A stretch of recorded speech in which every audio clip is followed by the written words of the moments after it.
I learned a long time ago that there's no sense getting all riled up every time a bunch of idiots give you a hard time. In the end, the universe tends to unfold as it should. Plus, I have a really large penis. That keeps me happy. Now, what you've got here is a scrotum and nothing else. Marwan. Tolenilu. Ichaer gwannar navalano sibado no kirar.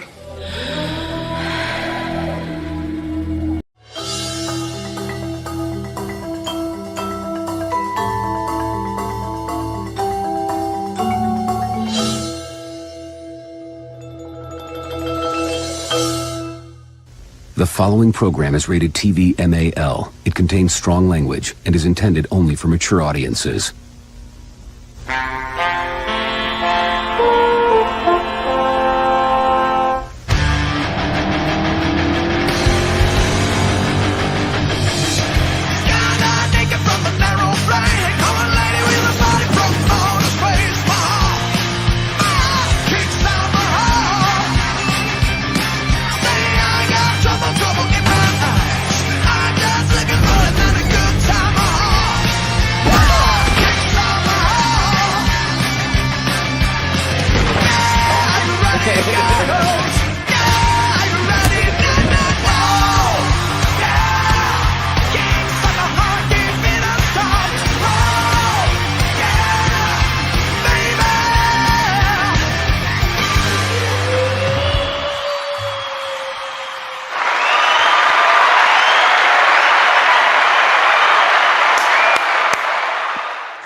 One more time. Fuck it.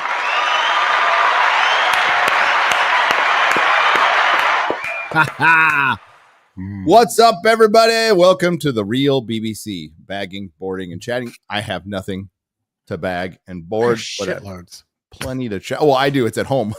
I do. It's just there. I know. I'm doing it right now. Well, you've got tentacles, so you can like do multiple at a time. Yeah. Actually, I need you to come over and finish my collection for me. How long have we been doing this show? 4.5 years. And I haven't rebagged and boarded my entire collection. I'm not even freaking close. I'm not even close, dude. It's all just started off with me one day just wanting to bag some comics and then just doing a stream because why not? Might as well do it to a stream. And then well, here we are. Hey, picked up this for a friend. For a friend, your cat. Yeah, the friend being me. I managed to find some good conditioned Nightfalls, really mint condition. So picked me up some mint conditioned Nightfalls. Bit of Morrison Batman, bit of Metal Men. Picked up at a cheat, and then got a bunch of old schools, which is good. Bit of Justice League old school, bit of Super Friends there, and a couple of bits of Hawkman, and bit of Batman and the Outsiders as well, which was nice, pretty good. And look at this, Yellow Flash loves these. He loves himself some World War II covers. Yeah. And they're awesome. Pick me up. Look at that. Yep. You know, I'm just like, oh my God, I didn't realize the pride flag was around at this time. I know it was crazy. That's been my thing. For my personal collection. Well, okay. So I've been picking up key issues and selling. I sell the argument to my wife is, oh, it's an investment for my son.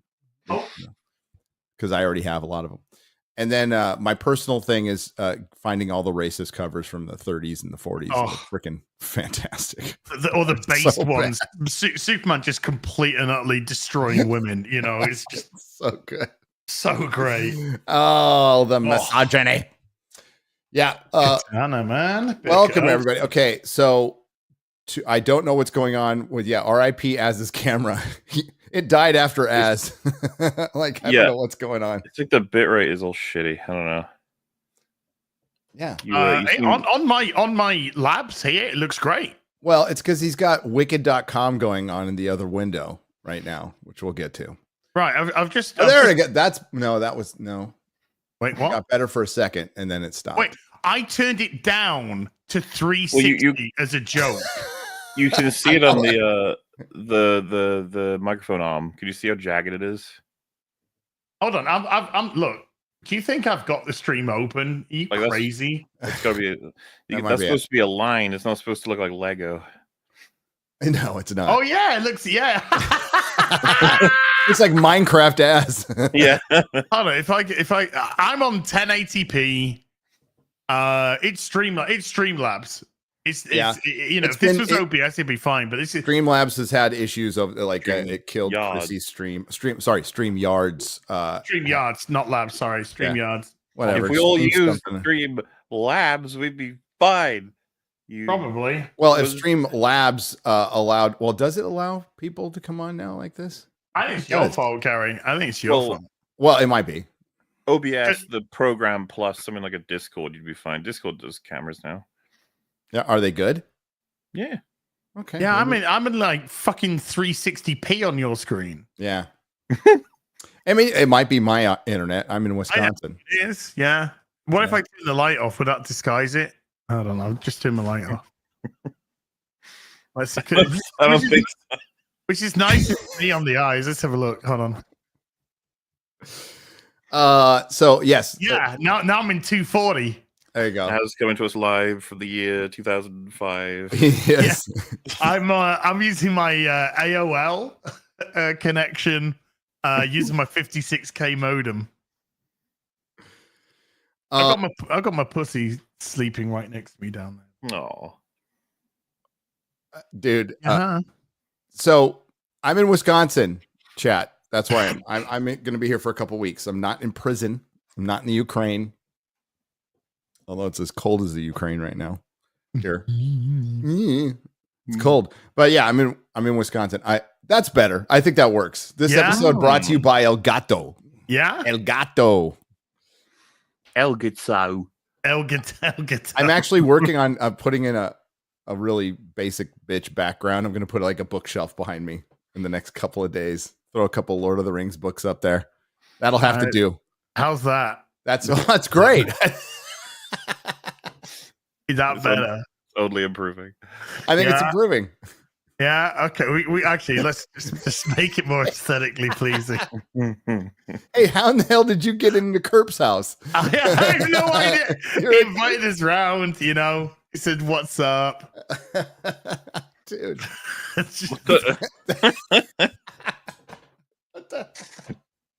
You just loop a video of HD of you. Yeah.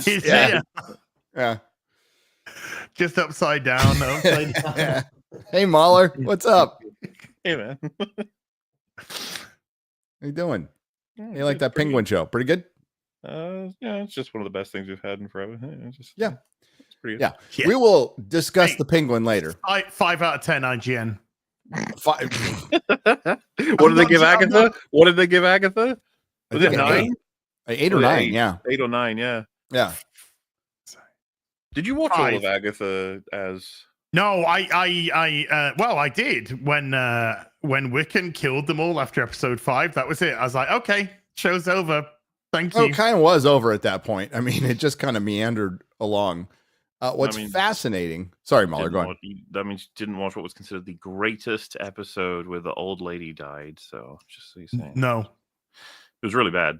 But it was very bad. And what's interesting, I've showed MauLer some of my comments. It's the weirdest thing that's happened on my review where I reviewed the first 3 episodes. First, I'm accused of not watching it where I clearly watched the first 2 episodes. And then it's not affecting like the dislike rate, but I'm getting random comments going, this is the best Marvel show. And it's pretty much, that's all they say. What? This show was actually good. It's the best Marvel show. This show was actually good. It's the best Marvel show. I'm like, wow, 6 different people said the exact same thing in my comment section. That's so weird. I had a couple of people start coming into my Dragon Age streams And they were being, it was so weird because they were just like, I mean, some of the dialogue's not good, but really, this is actually really a good game if you just excuse a little bit. And like a couple of people just filtering like that, and I'm just like, that's not I will natural. say I think the dialogue in the story was like overtly horrific, but the mechanics, sometimes you do need someone to explain what's wrong with them, because I think on the surface, the Veilguard mechanics can come across as though they're fine. It's like, oh, look, everything's functioning just fine. Don't worry about it. Not when you play melee, mate. Maybe when you play ranged. No, I think all of it looks more like a. I'm talking about, right. Look at the scale of Gollum likes. You know, it's very obvious compared to some other stuff. Like Outlaws was barely even a video game, but like Veilguard, you have to sort of break it down as to why. It's. I would argue it's still really shit. Both ranged and melee. Oh, well, I mean, the melee was hilarious because you'd be right in front of somebody and you'd click on to target them, and then you'd go and do a move, and then it would target something fucking the other side of the world. There's a lot of that. Well, I'm talking about like how the skill tree works, what it encourages you to do, the teammates you have, and how you can order them. The level design, dude. I was trying to fight a boss and I couldn't because of how poor the level was designed. Like my character wasn't properly moving around the world. So it was just like, I can't do this. It's I heard that you were on a boss for 40 minutes. Oh, which was I don't know. A single fight, not took 40 minutes to eventually get it down. I heard that there was a 40-minute boss fight that you were involved in. There might have been. I know there was a boss I broke just by being on his staircase. I just stood on his stairs and he couldn't do anything anymore. But still, I want to stress that is like it was like 1% as broken as something like an Outlaws, or it wasn't anywhere near as funny as Gollum. Should I try and reconnect? Because I'm just fucking 240p. I think it's you though, Gary. It's you, because in the back end, I'm clear as crystal. So it must be, yeah. But Gary's pretty clear though. Like, but he's hosting. Yeah, I mean, blame my internet. I can check. There's nothing I can do about it. But I'm plugged in, so I've got the Ethernet plugged in. I'm probably because it's on my laptop. I have my PC with me. I just didn't set it up yet. MauLer super clear. Yeah, MauLer is crystal clear. Like, what if I fuck, I don't. Yeah, what am I crystal clear now? Yeah, completely. Yeah. Wow, that's crazy. Well, as long as I come in clear, it's all that matters. Exactly. There you go. Sun always shines on TV, mate. That's right, mate. Oh, what do we want to start with? This is funny. We got a couple funny things to start off with. Let's go to Joker 2. Oh, Joker 2. I think it's available on digital. According to many people, 5s and 10s, in 20 years, we're going to appreciate the genius of this film. No, not really. They said that about TLJ. We are. They did. 3 years away, boys, from it being a masterpiece. Yeah, I don't think so. I don't think so either. But this is pretty funny. There we go. Joker 2 is it's hard to find a movie that was more universally hated. Yeah, it's one of those weird moments in time where both audiences and critics agree. Maybe for different reasons, but yeah, maybe. Why did they say Joker 2 actor instead of the person? Is the person not important? Or well, it's comedian Tim Dillon, so which is funny. Wouldn't that be better for the title? Why would they put? I think so. Have you seen the clip? Because there's like a full clip of him saying. Yeah, let me find the wow, that is it's very funny as fuck. It's a Joe Rogan clip, right? So let's go, Tim. Was it Joe Rogan? I thought he was just on some kind of regular thing. Was it maybe? Well, regardless, yeah, he The way he describes it was, it's like he knew, or because he talks about seeing it in the theater as well, I think, and then like not wanting people to recognize him. Yeah. So okay, we'll start with the article. I found the clip. So yeah, it's on Joe Rogan. Joker 2 actor. I guess. Sorry, for my OCD, can you please click off the privacy rights? Yeah, of course. It's driving me crazy. No, it's probably driving half the audience crazy too. So my guess is, MauLer, that this is such a fucking long headline anyway that it was just better to put actor than Tim Dillon because that would have made it even longer. I mean, it's a ridiculous headline, but isn't Tim Dillon? Isn't that shorter than Joker 2 actor? Well, no, you put Joker 2 actor instead of Joker 2's Tim Dillon says. I guess so. Okay. I'm just trying to find a reason. It might not be a good one, and I could be wrong. It's not Maybe people don't know who Tim Dillon is, and they can then bait this as being like, oh, was it Lady Gaga that said this? Oh. Exactly that. Yeah, that's probably more like it. Was it Lady Gaga? Is it Joaquin Phoenix? Oh. Joaquin, or as says Joaquin Phoenix. Jochen. Yeah. Whacking. Joker 2 actor says it's the worst film ever made, and people on set said this is going to bomb. It's not even hate watchable. That's how terrible it is. Correct. It's going to be genius. Everybody. Comedian Tim Dillon, who has a blink and you'll miss it. No, I saw it. Role in Joker 2. As an Arkham Asylum security guard, recently appeared on the Joe Rogan Experience and trashed the Todd Phillips controversial Joker sequel, the worst film that has ever been made. The sequel earned mostly negative reviews and flopped at the box office with $58 million domestically and $204 million worldwide, a far cry from the 2019 original's $1 billion gross without China.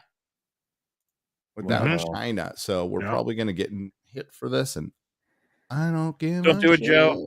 Don't do it. Don't do it, Joe. Don't do it. Don't do it. Don't do it. Joe, you want me, Bennett. Hey, you're coming in a little clearer now, and you want to know why? Because I closed the window. Wait, what window? I had another window. I had another. I'm 720 now. I had another window up. Look, his microphone arm. It's not Lego anymore. It's not Lego anymore. Wow. It's not what you're trying to say is, Mr. Tesla boy, is that it was you. I'm proud that that's the last job I worked in. Rage quit, not because of Elon Musk, because my manager with a ponytail was a fucking douchebag. Well, yeah, I worked for Tesla. Yeah. No, Elon you should have just said you hacked the mainframe and you fixed it. Hacked the mainframe. Yeah, I did. My favorite thing about hacking in movies that are old is how many times they say, I'm in. I'm in. 54% ready hacking. They only say that as much as a villain walks up to an antagonist walks up to a protagonist and says, you and I are not that different. Yeah. Oh my God. No, we're not so different, you and I. You and I. All righty. Let's hear. I wonder if he's wearing Ralph Lauren. What was that? I wonder if he's wearing Ralph Lauren. Tim Dillon's funny guy. I was in Joker 2, which just came out. It's the worst film that has ever been made. So bad. It's the worst film it's actually not so bad. It's the worst film ever made. Why? Well, why? You think they did it on purpose? No. I think what happened after the first Joker was there was a lot of talk ooh, this was loved by incels. This was loved by the wrong kinds of people, and this sent the wrong kinds of male rage, nihilism, all these think pieces. Right. And then I think, what if we went the other way, and now they have Joaquin Phoenix and Lady Gaga tap dancing to a point where it's insane. But is it possible that he didn't want to make a sequel? And then he said, no, all right, I know I'll make Tarantino said that. I mean, it's a quarter billion they did that with. Yeah. If that's true, it's the most immoral thing I've ever seen in my life. Or brilliant.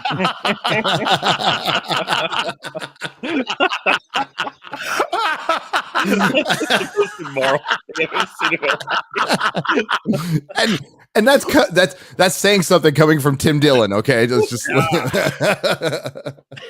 Oh shit! I'm enjoying how brutal it is. Like, like Joe is like, oh, so maybe it was a thing, or maybe it did this, or maybe, and he's like, no. He's trying to give him an out. It's like homeboy's never working in Hollywood again. Doesn't give a fuck. I love it. I love it. Brilliant protest. I don't think it's a brilliant protest. Wouldn't it be fun though? I don't know. It's a waste of everybody's time. Just make a good movie. I love that Joe's just giving every available out possible, and he's just no. Just wasting everyone's time. So true. Just get out the fun. Stop dancing. What do you think? What would motivate them to make a movie that's that far Because the they other way? wanted, because it's hubris. Number one, the idea that that people love it so much, they're going to accept it in any version of it. Do you think you would like it if it wasn't connected to the original Joker? No, if you weren't no, it has no expecting plot. It has no plot. We would sit there. Me and these other guys were all dressed in these fucking security outfits because we're working at the Arkham Asylum. And I would turn to one of them and we'd hear this crap and I'd go, what the fuck is this? And they go, this is going to bomb, man. I go, this is the worst thing I've ever. We would talk about it at lunch. We go, what is the plot? Is there a plot? They go, I don't know. I think he falls in love with her in the prison. Is it worth going to see because it's bad? It's not even hate watchable. That's how terrible it is. Wow, but is it one of those things like Showgirls? No. Where it's so bad you could watch it? No, Showgirls got tits.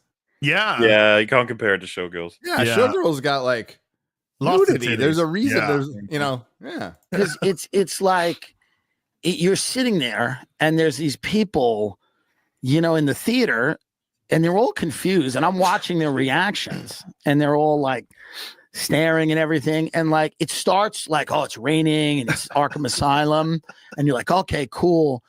And then there's a moment where Joaquin Phoenix just goes, for once in my life, I have someone who needs me. And then he just breaks into a musical. He just becomes a fucking musical.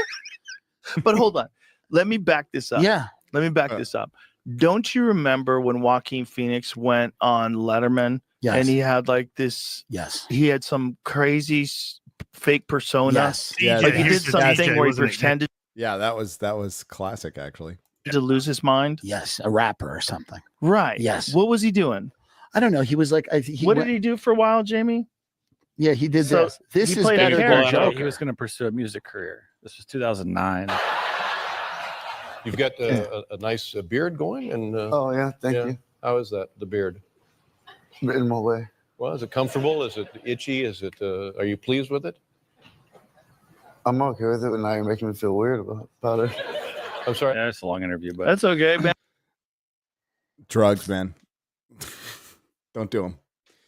Well, that's when he was doing this because it was all for a film, wasn't it? Or for like a mockumentary type of thing, wasn't it? I think so. Like, when did Walk the Line come out? 2004.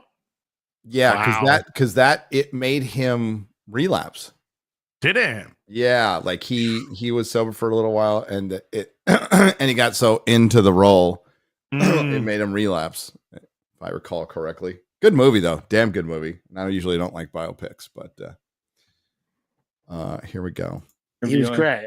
He was so good. He's the best, in my opinion. Of course, this is some Inception, by the way. We're doing right now. Reacting to Joe Rogan and Tim Dillon reacting to an older David Letterman clip with Joaquin Phoenix. With us reacting to them. Fucking internet now. Yeah, guys, 1,000%. What was that? This is how Twitch happened. Oh, I know. Should I go out and get some nuggies? If this is Twitch, the three of us would be silent. Yeah. Oh, no, if this is Twitch, we wouldn't even be here. No. It'd just be on. He's just so good at. It's a lovely film, really. No, go back before that because he's wrapping it up. So, but Joaquin Phoenix was acting weird, and so people decided, oh, Joaquin Phoenix has lost his mind. Right. They didn't like the interview, and then kind of people went cool on him. Right. And then he did like a documentary showing that he was like playing a character for a while. Right. Is that what he was doing? Like, I think so. Yeah. So it was just like an art piece he was doing. this could have been a $250 million practical joke. That's what I'm saying. Maybe it was the same guy. Yeah, maybe it's a fun $250 million practical joke. It's a bit. If you're Joaquin Phoenix, you're the fucking king of the hill, right? You're like one of the biggest movie stars in the country. You're the guy from Gladiator, Sure. right? It's like he can kind of trick Hollywood dummies. I think they thought that this would be received differently. Yeah. I think they thought, I think they're maybe in a little bit of a bubble. Maybe. I think Joaquin Phoenix is alone in his house right now laughing that he pulled that off. I don't think he even knows he did it. But it's He's the same guy that did this thing. I know. He's like, he's crazy? I think he's an actor, so I don't think he exists. I think it's just like what the new part is. He becomes that. Joaquin Phoenix tells Letterman, I hope spoof didn't offend you. Actor. What was that as? Well, his parents were part of the cult. He was part of the cult, wasn't he, when he was a kid, and all that kind of stuff. And then, of course, River passing away, drugs. Dude, the guy's fucked. He's had a fucked life. Dude, when he was ODing on the street, I forgot the actress was laughing at him. One of the actresses, because she thought he was just fucking around. Yeah. Johnny Depp, right after that, bolted to France. Could be worse. Could have been an Olsen twin and just got up and left. Yeah. Sorry, I'm not allegedly hinting that they were there, of course. At the Viper Room, everybody was getting fucking high. So like, everybody was getting high. They got a bunch of drugs. The rumor was, and I have no way to substantiate this, so it could be completely untrue, but like Johnny Depp felt like semi-responsible for what happened. Yes. Kind of went through a life-changing experience, and that's why he took off to France. And yeah, like watching your friend OD in front of you, which I've seen, he can fuck with you a little bit. Yeah. So it was very sad. River Phoenix was going to be a huge star, dude. Oh, he was going to be colossal, man. Going to be a huge star. He was going to be like, he was probably going to be bigger than Leo DiCaprio. Yeah. Maybe. He was turned 50 yesterday. Did Leo turn 50? Yeah. Yesterday? Like he was an actual good, like Leo, he was an actor. Like he had good real talent, not just a pretty face or whatever. But Stand By Me is fucking tremendous. That. To apologize to the Late Show host for awkward interview that features in new film I'm Still Here. So he was doing that as a part of the film. That's the idea. So the film is that he was acting courthouse or something. Look at it says here. It says throughout Phoenix was trailed by actor Casey Affleck, who is his brother-in-law, and a film crew. The result, I'm Still Here, was released this month as an ostensible documentary about the corrosive effects of celebrity and wealth on a now drug-addled actor in the profession since he was a child. So the idea is that they did a documentary on how fucked up he was. And so he went on Letterman to act fucked up. Right. But I actually like, so whatever he does, God bless him. He's a brilliant actor. He changed it from Leaf to Joaquin. Yeah. It's like going the other way. The guy's brilliant, but the movie was just, God, was it rough? It's crazy because the first one was so good. He was so believable. The first one was really great. And then the second one just went. And if you were a fan of the first one, the second one was like, kind of, I think, insane to a fan of the first one. It wouldn't be the first time.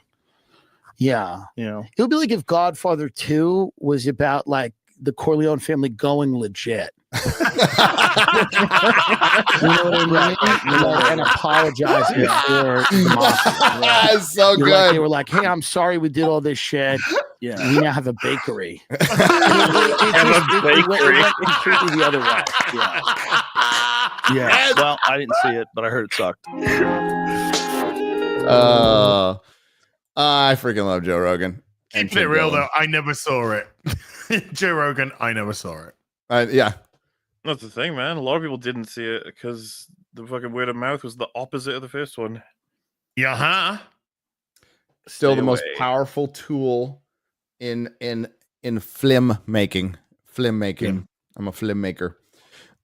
Something else funny happened on our way to the cinema. Cinema. Hang on. I'm just trying to kill time. I need music. Wait. Yeah, I'm just gonna keep quiet. I just want the dead air. Oh, you want the dead air? Thanks, guys. I mean, I love having a host. I want it to be as awkward as possible. Girl from Ipanema. Hey, Iwo just wait Jima? till the Girl from people- Iwo Jima? What the fuck is Fukushima? What the fuck? Fukushima, the girl from Oh my Fukushima goes walking by with her 4 legs. Wow. Mattel's Wicked movie dolls mistakenly list porn site on packaging. Wow, that is Mistaken. my favorite headline of the year so far. What? Okay. What? Did you know this? Did you not know this? No, I Wait, missed this did one. you- oh my god! Oh, this is great. This is It is your responsibility to tell me about porn news. Sorry, I wanted it to be a surprise. This is so fucking good. So, Steph, my nerdy home, tweeted it out. Of course, she's a huge Wicked fan, so she's got all these effing toys. She's like down. She's gonna be all over this movie. She's like, I can't wait for it to come out. It's like, could you have found a better looking woman to play Alphaba, whatever her fucking name is? Whatever. Yeah, it's Alphabet now. We can call it Alphabet. Something wicked this way comes on the packaging of literally on the packaging of Wicked dolls. There's a website listed on the toy box, but instead of linking it to the webpage for the movie adaptation of the Tony-winning musical starring a couple of people I don't give a shit about, Mattel has mistakenly listed the URL to a pornographic website. Oh, that's why you mentioned it earlier. Yes. I got Yeah. That's a reference. Now you're in the loop. The film's official website is wickedmovie.com, but the address listed on the plastic packaging for the special edition dolls created in partnership with come on, words. They're just trying to pad.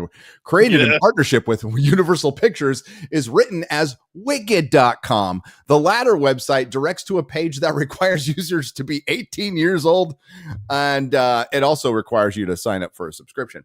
Now, some people in this sphere might be familiar with Wicked Pictures. Okay, for other reasons than 38 seconds. And we'll get to that. A description of Wicked Pictures on the website reads, established in Canoga Park, California on March 1st, 1993, Wicked Pictures was formed with, this is great. They must have got such a spike in traffic over this. Is awesome. Wicked Pictures was formed with a firm commitment to producing quality parody porn movies, a decision the company has stayed true to since the beginning. The pornographer also notes that Wicked Pictures continues to diversify and expand its commitment to quality cinematic content. Well, you have to make a Wicked porn parody now. I was going to say it's probably got a Wicked porn It parody. probably already on there. has one.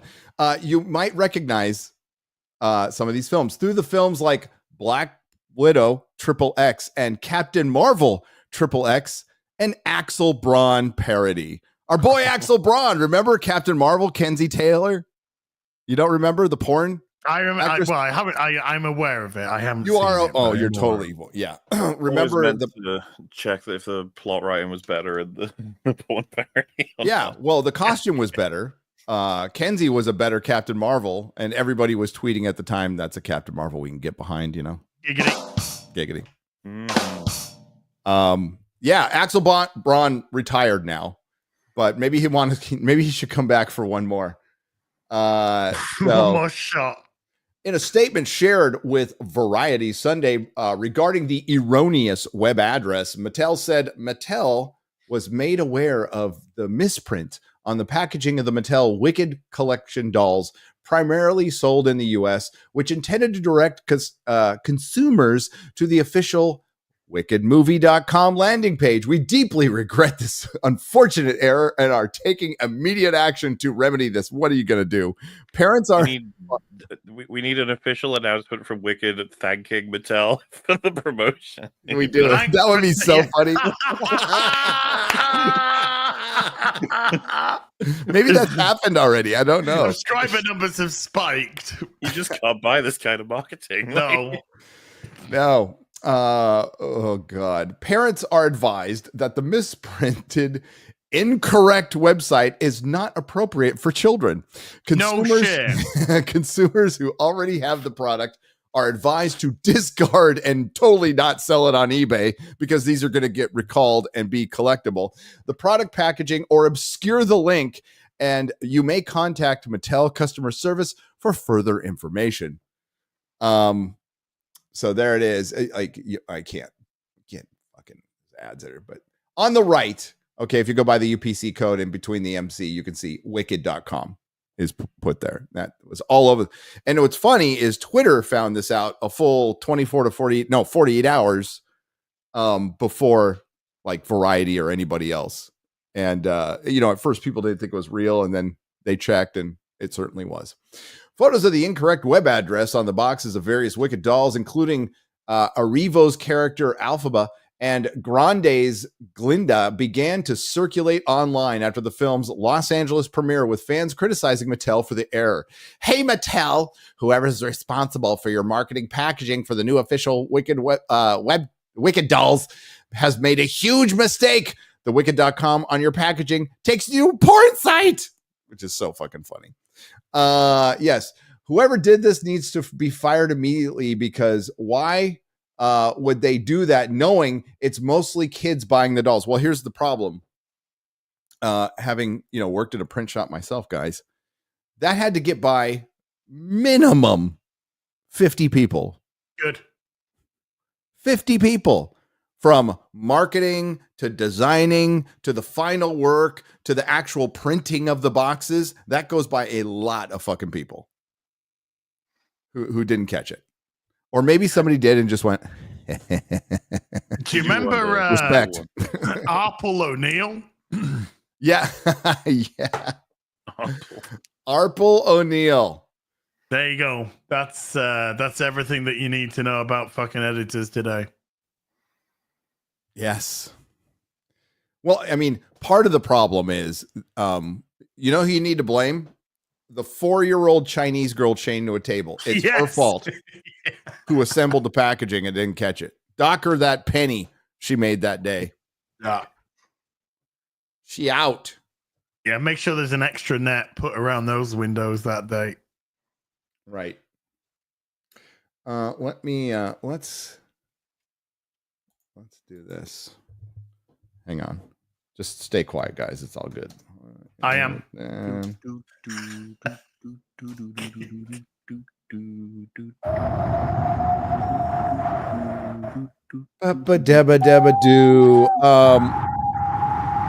gonna go to wicked.com just to make sure that yeah, you gotta sign up. I checked. you gotta sign up, you gotta pay. Boo. But I saw Kenzie Taylor there, who is who will occasionally pop up on my Twitter feed. I talked about this yesterday. I'll be like in the dentist office checking Twitter, and it's like, oh, look at that meme. Haha, rings of power. Oh, there's Kenzie's vagina. Well, okay, scroll past that fast.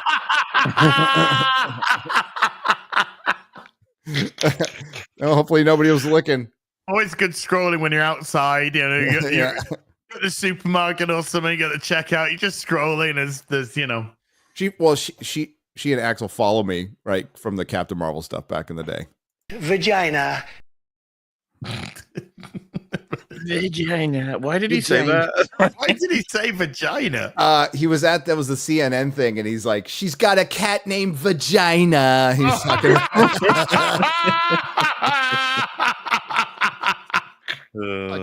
about one of his accusers. He needs to run for president. Yeah, he's pretty funny.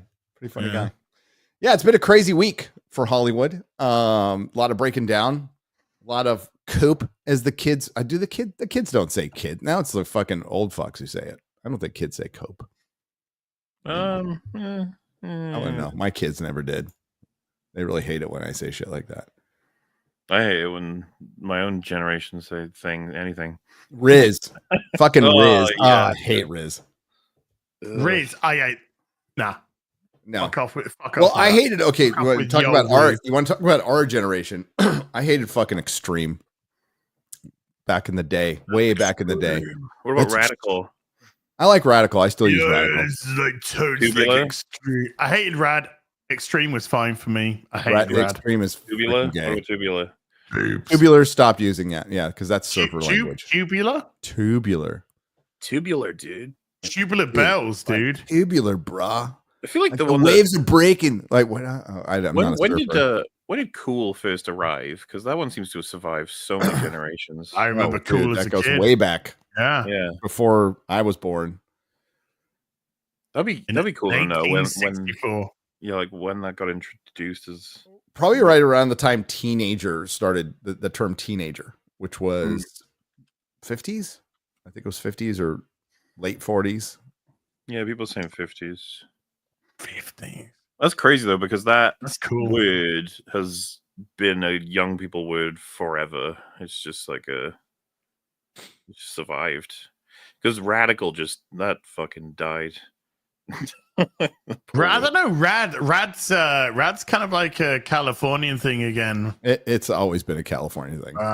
That's rad. That's rad. That's Southern California thing. Yeah. Northern California is different. They say like hella.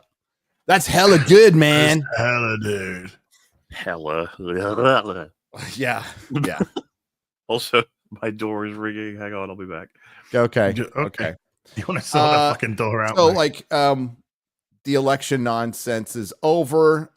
There was a decisive victory. I think we've been saying this for a long time, whether the establishment likes it or not, the culture has shifted, has been for a long time.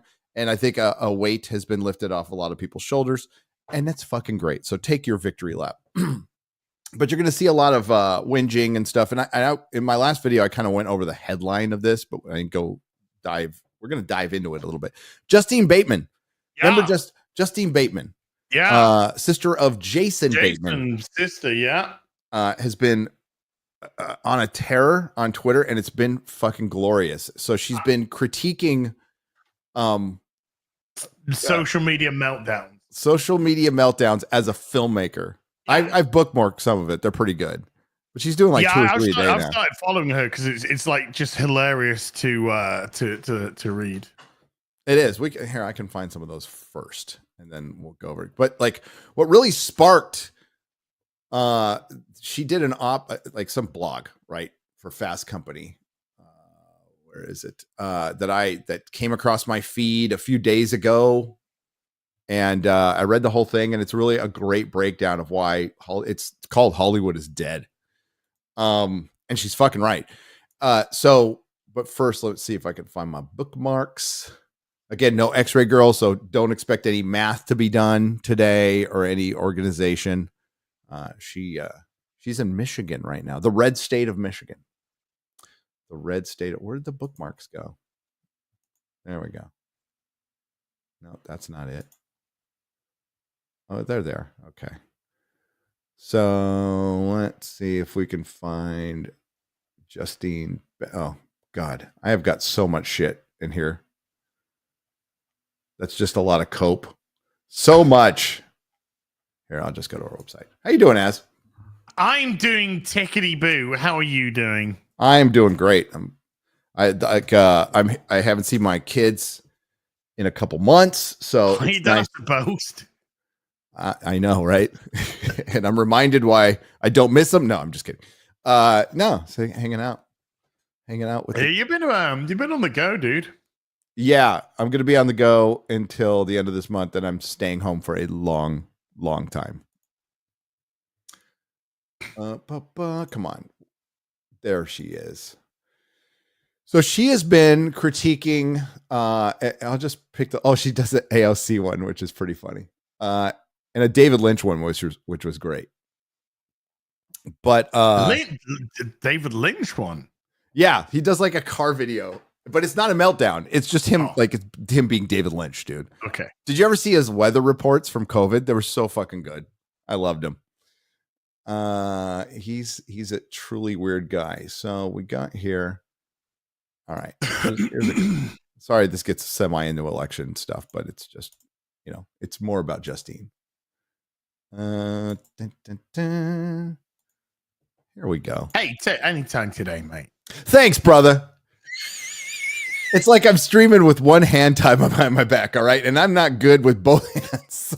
So You can tell. You can tell when X-Ray Girl's not here, can't you? Give me a break. Give me a fucking break. Well, is this the one with the everything's sinking into the hoodie, the green sweater? Yeah, no, this is just don't be mean. You guys are being mean online. So we can hear a little bit of it. This week has been an incredibly difficult week for a lot of us. Who? Who and why, please? There's just no words, right? It's an understatement. It's been a lot.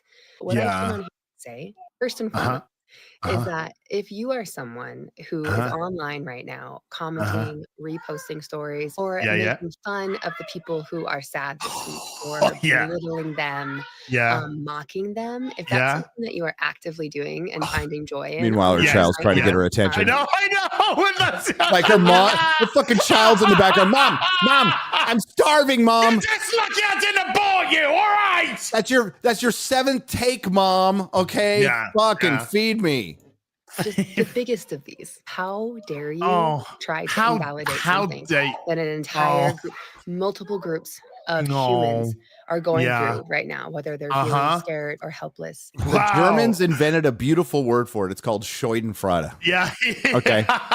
Scheuden? Schadenfreude. Why did I say Scheuden? Schadenfreude. Schadenfreude? Schadenfreude. Schadenfreude. Schuster and Schuster. Do I look? Well, actually, I'm German, but do I look German to you? Feelings as a human, would you laugh at another human when you see that they're obviously very much so. Very much so. Yeah. And I don't mean that in a good way. Yeah. I don't mean in a good way. So Justine Bateman's. It's just like, why? Why would you think that is a good idea to post that online? Do you think that somebody who's fucking laughing at your people's meltdowns is going to see that and go, hey, do you know what? I've seen the error of my ways. Thanks to that passive aggressive fucking white liberal bitch. I've turned over a new leaf. I'm a new guaranteed man. To work 100%. Yeah. Now she can go off and try and be a mum.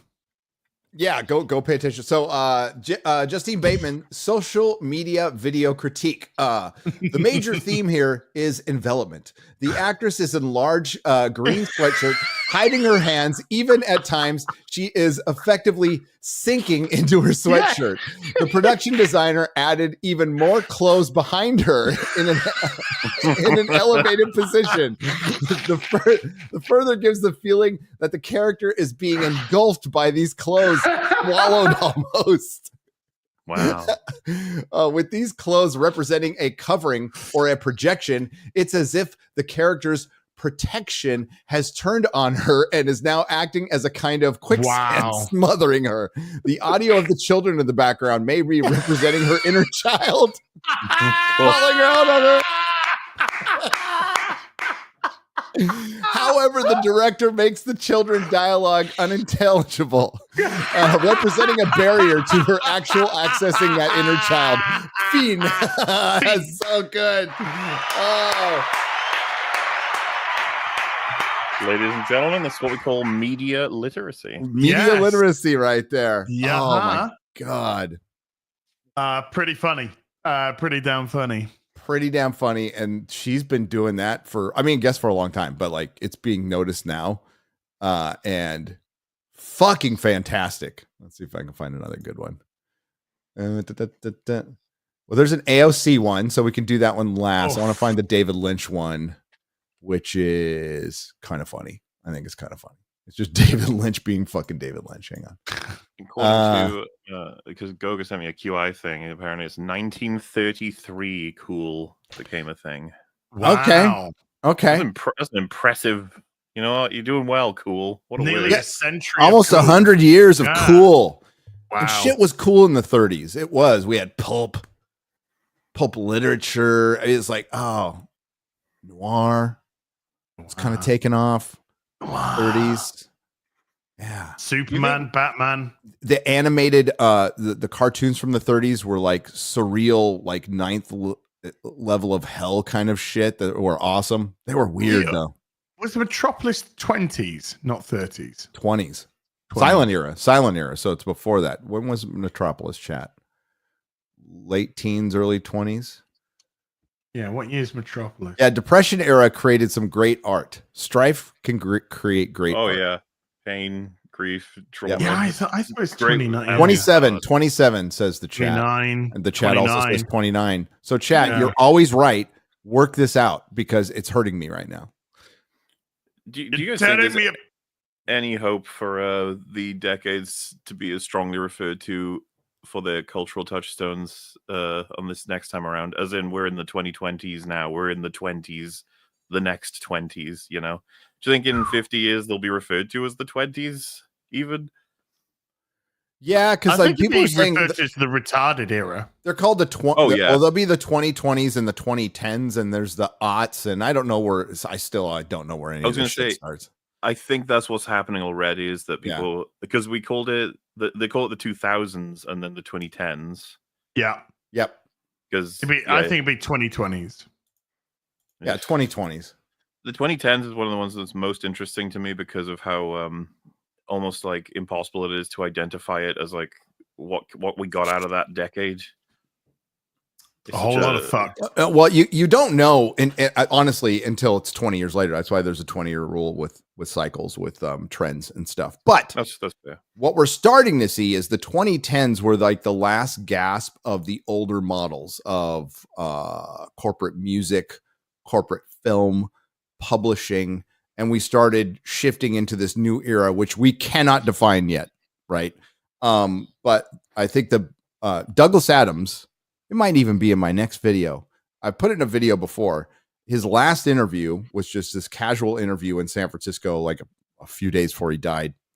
They said, you're this, the guy's like, you're this prophetic guy, you've predicted a lot of stuff. And he's all, and Douglas Adams will go, listen, it was an accident. Like I just did it to be funny. I didn't, like the Hitchhiker's Guide to the Galaxy being the internet. Like I didn't fucking know, it's like, and cell phones and shit. He's I didn't know. And there's a lot of stuff he predicted, but like in this interview, they asked, what's the future? And he goes, well, entertainment is going to go back to interactivity because that's what it always used to be. It used to be vaudeville. People would travel, God, why am I blanking on his name? Authors from that time, Mark Twain or whatever, or Charles Dickens would tour and read their books to people.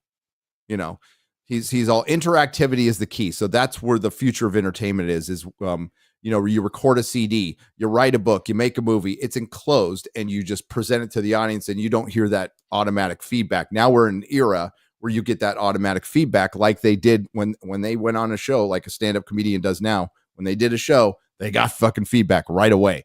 And that's where it's going with streaming. And he fucking absolutely predicted it. And this is 2001, I think. So long-winded answer to that. I think it's undefinable, but we're in a definite paradigm shift. And there's a lot of reasons for that paradigm shift, but we are. Video game industry is 3 times bigger than the fucking TV industry now. What defines video games? No, TV cinema? And film, and film industry. Yeah. So what's the difference there? The video games are in interactive, whereas TV and film not so much. I mean it's the biggest thing right now. What will this be known as? The digital era, the streaming era? What will this be known as? The online era. Because it's funny. The term online era. You're totally right about the 20-year thing, because it does feel like the 2000s are slowly everyone's recognizing coming into focus. Yeah, like what it was, what it did. Last good era for movies. Well, yeah, because eras blend into each other, but there is a point of shifting, right? So you'll see hairstyles change. Like I'm watching rewatching X-Files again. If I rewatched it even 10 years ago, it wouldn't be as noticeable. The clothing, like my wife noticed. Like my wife was a aside from being a hairdresser, she was also a trend scouter. Like that was her fucking job. So she's like pointing out like, oh, the shade of that lipstick is so 1994. She could like specifically hit it to a year. Okay. As far as fashion and hairstyle goes. And the same goes for music and everything else. A lot of long running shows or just random movies and series with a black leather comes in. You're like, what's going on here? You're like, oh, I know what this is. Yeah, towards the end of the 90s, early 2000s, a lot of sort of PVC, black leathery, underworld Matrix. Yeah, and the Matrix gets a lot of credit for shit that like Blade did before that, by the way. Just want to point that out. Yeah, that's fair. Though it's hard not to. The Matrix almost feels like one of the best films to identify that era, though. Yes, it is. But everyone wanted to do bullet other movies were doing like the techno music with the fucking karate, kung fu. Like in the late 90s, like kung fu films made a huge, there was a resurgence in that because that was a 20-year rule. The 70s kung fu films became popular. Disco became popular again in the 90s. In the mid 90s, everybody was fucking like that 70s show. Well, 20-year rule. Yeah, Austin Powers was 30 year, yeah. But like 80s and 60s lasted longer as far as nostalgia goes. Like both of those eras, probably because they were Quentin Tarantino will disagree, but those eras were better for art overall, better for music, film, TV. 70s were kind of dark. I that's where I grew up, by the way, the 70s. But here we go. We got that's something that's a good rabbit hole to go down. Like just going down like the source of trends. But Cool's outlasted them all. I was thinking yesterday, because I was playing with me toys. I was boxing up some toys. He was whacking off.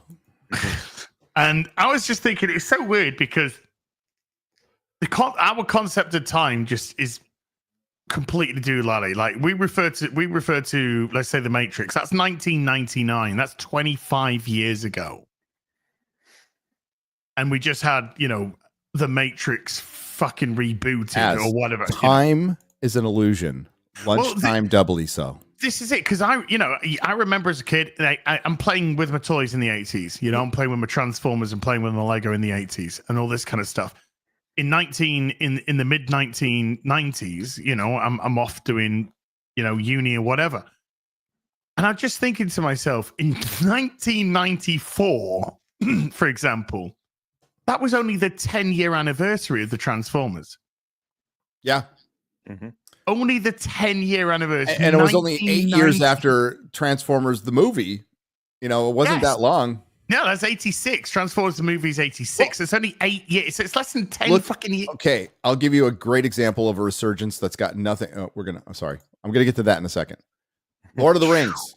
Lord of the Rings. Always been a very popular trilogy, but like lately, it's gone through the stratosphere as far as admiration, memes, everything, because it's been 20 years.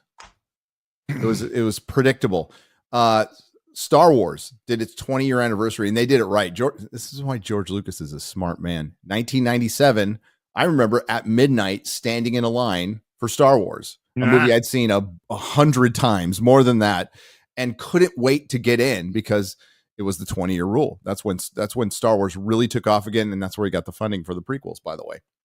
Those were #1 movies in America. I remember Howard Stern, this is where he started to turn, was bitching about Star Wars like in its second week beating Private Parts at the box office. And it was Empire, I think it was, that beat it. Empire or Jedi. So it wasn't even Star Wars. Yeah, that 20th anniversary, and don't even get me started on Warner Brothers. Like they still have a chance for a 25th anniversary to re-release them, extended versions for an extended amount of time, wide release. It's free money. It's fucking free money. People will line up to go see it. Yeah. Holy crap, dude. It's just remarkable the amount of missteps. Like we talked about The Hobbit as well, but like imagine they'd done that right. Imagine we had a second trilogy that was as good as Lord of the Rings or even close. But we don't. We won't. Like what we discussed in our 20th anniversary live streams, where we discussed all three films. I think we all came to agreement. Like we'll never see anything like that again. No, ever. No, it's wholly unique and wonderful. There's like, I'm not even kidding when I say there's like 100 significant things that would have to change about the way everything works. I mean, I was talking with Dragon Age being like an example. I was talking about how fantasy has completely lost its way because you can no longer exist in a fantasy world. In fantasy has to be a representation of leftists, multicultural, current dayism. And so you can't have specific races looking specific ways, specifying geography and things like it just doesn't exist now. If we do gradually, and I'm saying 10, 20 years or something, actually manage to get back somewhere, this year will be looked back on as a fucking nightmare, dude. Yeah. Yeah. I mean, it got so bad, Hollywood was forced to change. I mean, and they broke. Like, they broke their entire fucking system, guys. Like, everything about Hollywood is broken, and it's not hyperbole or hyperbole, however the fuck you want to say it. This is coming from the industry itself. Like, we are fucked. We are losing money. And now the industry is doing the thing we wanted it to do, which is fragmenting and going to other places. And now we're, Asia is like producing better stuff. They just are. In a lot of cases, not every case, but and there's still some good coming from Hollywood, but it's so oversaturated, it gets buried. Like a show like The Gentleman would have been more prominent if it was released weekly, and should have been. It wasn't buried under a bunch of shit. It's still got it grew in popularity, but it should have been a bigger show because that show is fucking magnificent. The Penguin is doing well. Don't get me started, but I started myself. Because it was released weekly. If the Penguin was released all at once, it would not be as big as it is now. Period. So you know how awkward it would be if it all dropped at once and we all saw it, or two of us saw it all and one of us saw half of it, and then we had an episode. We're like, yeah, go see it. No spoilers. Following week, yeah, still go see it. No spoilers. And then third week, we're like, should we talk about it? It's like, well, I guess we just move on. You know what I mean? Like, it's such an awful way to get any kind of water cooler talk about anything. Well, I mean, early on, I just didn't give a crap. And I'm like, I'm just going to spoil it because I want to talk about it. And they did that all the time on Talking Dead, right? So why not do it with another show? And it gets more people to watch it. Well, like, because I remember when The Gentleman came out, we just kept week by week. We're just like, by the way, go watch it. Yeah. And then, it's all out. And it's all out. And this one, now you can binge everything. Now you're in an opportunity where you can do that with The Penguin, and it had all of that lead up and hitting number one on Samba TV, doing because HBO is different. It's got linear and streaming, and they kind of combined it all, and it's just gonna steamroll. And it's a show it's 1,000 times better than the movie it's spun off from. It makes no sense. Like, this shouldn't be this good, but it is. Back to Justine Bateman to kind of circle back. Jen Psaki. She took an L this week. Circle back to that L, bitch. All right. So this is back to Justine Bateman, who, again, her Twitter account has just been pure hilarity for the most part. So here's our boy, David Lynch. I've never seen a more David Lynch picture or image in all he looks my like life. Fucking Jeremy from Geeks and Gamers. You're doing a car video. He's got the headphones and everything. So good. God, Gothic Jeremy. I was going to use that to shower, but whatever. You can use it to shower later. You can't shower now. I see you. I don't know what the fuck's going on here. That's it. That did it. That did it. Look at that. There's a shot. That's kind of cool. I'm going to shower like this. Hey, Racco. Hey. Can't you get that fucking thing going in faster? Fucking David Lynch, dude. So, social media video critique special edition director David Lynch makes a contribution to the shooting in a car location films. The car is moving, adding the extra level of tension. The cigarette, always a production plus. Avoid vape pens in your film as they consistently fall short. Note the cinematic framing to start. Lynch is camera left, and a passenger balances at a smaller point, camera right. The vertical tilting adjusts the camera, reframes the entire tone of the piece from gritty to ominous. This is very Lynchinian. The black and white treatment gives a classic tone. Fiend. So good. So good. I love it. I love it. I love what she's doing here. Hang on. Oh, she even doesn't. Hang on. Let me see if that one's funny or not. Okay, yeah. Sorry, we got to do AOC. Boo. Yep, then we'll get to her article. In the meantime, how you doing, chat? You look beautiful today. Just wanted to tell you that. Looking kind of hot. The girl from Fukushima is walking by. Wait. She's taking strays today, that girl. That girl from Fukushima? Yeah.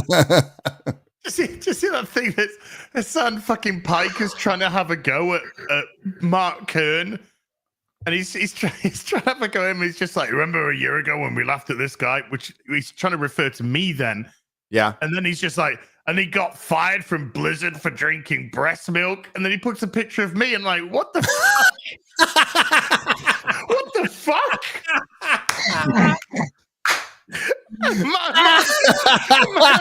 Mark is just like, his son Pike attempts to have a go at me by misleading with incorrect information about my, leaving Blizzard and whatnot.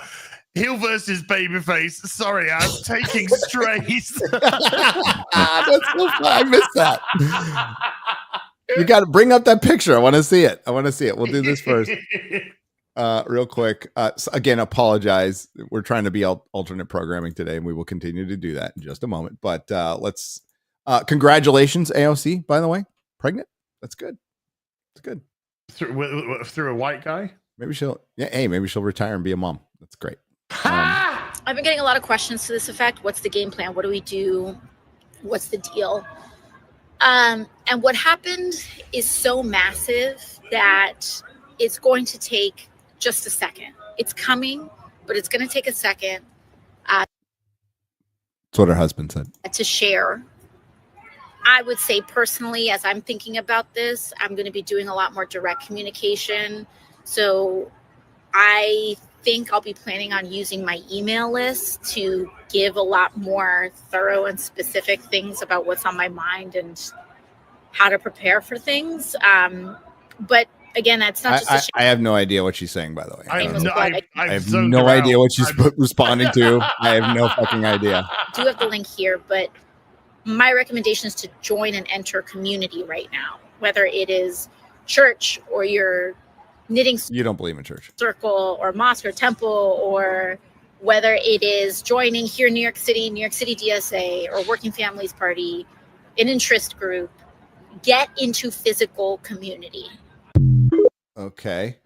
So, social media video critique. The director delivers a piece of full of subliminal messages. The camera in hand held in uneasy, telegraphing uncertainty and confusion. The actress left hand comes up and cups the chin repeatedly, indicating the character's deep desire for a beard and covering. The dialogue is almost inconsequential, serving merely as a means to showcase the visual clues in the piece. The background is the star here. The chaotic blend of blacks and grays is almost blurred representation of Picasso's Guernica. I don't know. What did you call me? Guernica. That's what it says. Okay. Maybe I'm saying it wrong. Maybe I'm canceled after saying that. I don't know. But here, the production designer strays slightly with a red accent at the right side of frame, bringing an immediacy to the piece and making the Guernica reference unmistakably modern. Fiend. I fucking love this. I was reading it like kind of all day yesterday. It's kind of great. So she did this article.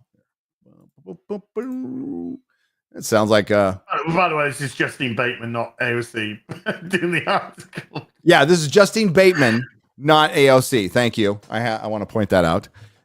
Doing this article that I'm pretty sure Chris noticed it, but I hate it and I like it. I hate that my phone knows me so well, but like every morning I get up, I have my cup of coffee, and I hit my feed, and my feed is now just absolutely tailored to look for articles like this, like anything that relates to my channel. It's like already there. It's doing the research for me. And this popped up. I would have never found Fast Company website. I don't know how this popped up on my phone, but it did. Hollywood is dead. And according to Justine Bateman, here's what comes next.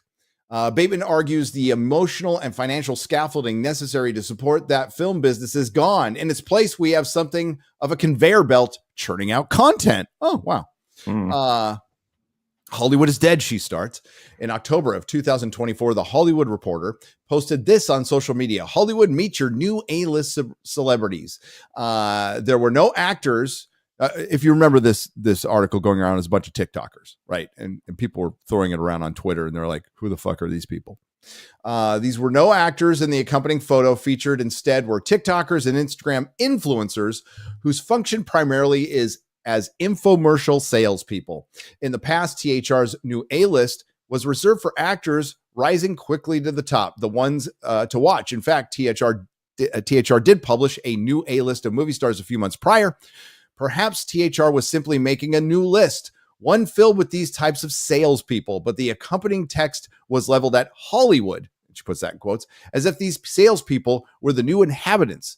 And that was quite inaccurate. Hollywood is dead. These salespeople are too late and too off target to be a part of it. Hollywood was amazing. It was something beautiful and singular and frustrating and hard and touching and incredible. And I think it's a crime that we destroyed it. A crime. I'll tell you what it was like up until the last year of Hollywood. There was a high concentration of talented artists. There was enough room for everyone who had the luck, determination, and talent. Room for new actors, directors, and writers to come into the established business. There was a place for the Farrah Fawcett's and the Sir Laurence Oliviers. There were gatekeepers, tastemakers, and kingmakers. Up through the gatekeeping and task-masking filters, these talents would emerge. Time would be taken to promote their work and their image. Careful decisions would be made to maintain the quality of their output. And new arrivals paid respect to those who were already here. Those who had built the business up for the newcomers to flourish. Money was paid to everyone, and there seemed to be enough to go around. Residuals were healthy and could sustain those between jobs. Distribution was clear and steady, whether on TV, in the cinema, or on DVD and video. There were parties and meetings and lucky encounters with all the kinds of executives, actors, directors, cinematographers, customers, keyword there, etc. And all of it happened in person. It was an entity, a world, and a group that you earned your way into, and you knew that your reputation was going to matter now in the future. You wanted the respect of those around you. You wanted to be worthy of being brought into their projects. All of this mattered to everyone in the business, and the audience knew it when they saw the resulting work.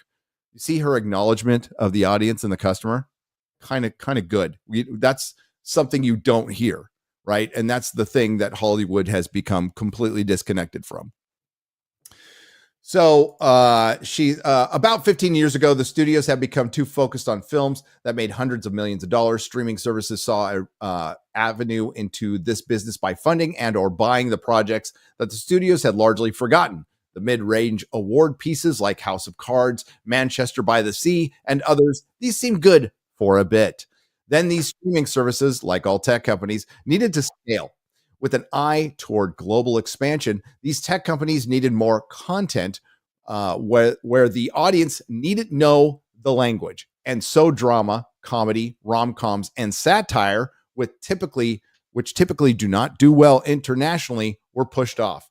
And there was a full embrace of genre content. Those genres are action, horror, and thrillers.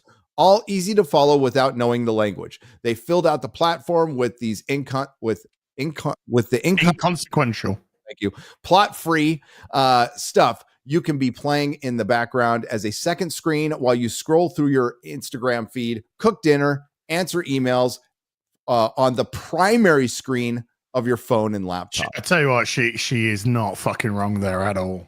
No, it went from that was an insult to a piece of media to, oh, they make it for this now, huh? Yeah. Yep. And they absolutely confirm that in it's one of the articles I went over in my last video. I went over like 15 articles, but it was a Hollywood Reporter article, and they're talking about the fall of Hollywood, and they discussed Disney creating that basically reinventing cable. So they have the Marvel and Star Wars channels that are going to run Marvel and Star Wars all day long. And their primary purpose for doing that was to be a background screen. Absolutely, to be a background screen. I don't know if Lady Greymaster is out there. If you could find that article, I'll find the quote. But that's exactly what they said. So like Hollywood is con odd to like, oh, we could be background. So I mentioned this in the last stream. You remember Scrooged? Anybody remember Scrooged? Oh, hell yeah. What was the impetus of Scrooged? What was the impetus?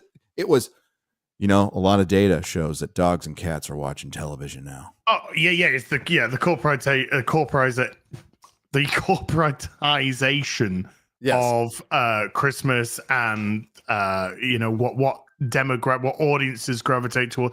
Essentially analyticals. Analytics. Oh my God.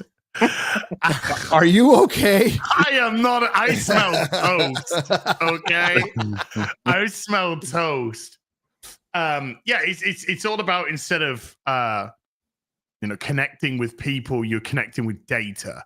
You're reaming through sheets and sheets of our analysis tells us this, our data points tell us that, our focus groups tell us this, and they're just kind of completely missing the themes of what real people gravitate towards, especially when it's like Christmas time. It's something so easy and obvious to do. But that's where we are now, because we have, with everything, focus groups, we have all this kind of jazz when it comes to the creation of this. Well, we've seen this demographic of that, or we want to push to this demographic, and it's just data. It's particularly video games. They create their own data in essence, because they trap gamers in loops, and therefore because they trap them in gaming loops, that they look at the data and say, well, our audiences are engaging in this type of content, not even taking into consideration that is essentially the only content that's being offered up. So they've got them trapped in a loop, and they're saying, well, we don't, it says you were losing people, but our analysis is showing that blah, blah, blah. Yep. So here's the Forbes article, which is why streaming content could be Hollywood's final act. In this paragraph right here, second paragraph, in another about turn, Disney Plus recently began launching what it calls streams, continuously playing content themed to its franchises and characters. This move has to be made by other studios such as Comcast, which has 24/7 sports on its Peacock streaming service. It is a return to the days of always on cable. By the way, it's just fucking cable television channels that Disney Plus replaced. It also amidst reports that viewers are getting tired of choosing from thousands of options on an array of streaming services. Instead, maybe are looking for programs to play in the background when they are at home and they just got what they just got from cable TV. So this is a real thing, absolutely real thing that she's talking about. Here's the problem with that. The primary problem with that, guys. There's a free thing called YouTube. There's this free thing called YouTube where you can fire up one of the people you're subscribing to is going to be streaming. Like there's it is rare. When I fire up my YouTube page, which I do a lot, I watch a lot of YouTube, I go straight to subscriptions. It's got the home. I don't even fucking look at it. And I hit my subscriptions. And there is always 3 or 4 channels streaming. Mm-hmm. Even in the middle of the fucking night, there's somebody streaming. And that's usually the first thing I go to hit the background because I can listen to it and do whatever. I thought you were going to say, and that's usually Jeremy. And okay. And that's usually Jeremy. Okay. Let's be real. Let's be fucking real. Homeboy's social battery is just, it's on nuclear power right now.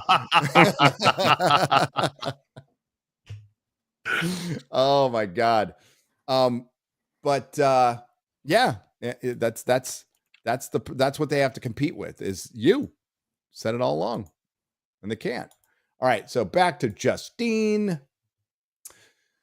Where was I? There were parties. So how did Hollywood die? I read that part.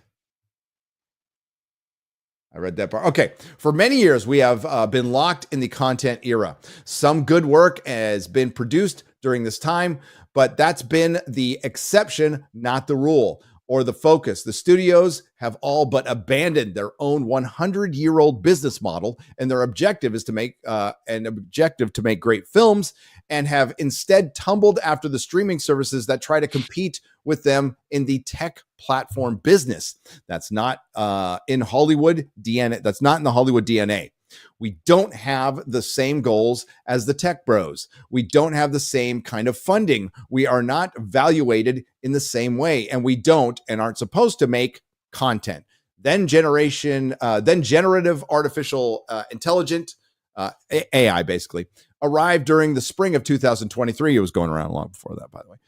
For which the tech bros illegally hoovered up 100 years of copyrighted series and films, along with all your social media reels and YouTube home movies. They started spitting out little Frankenstein video spoonfuls based on prompts.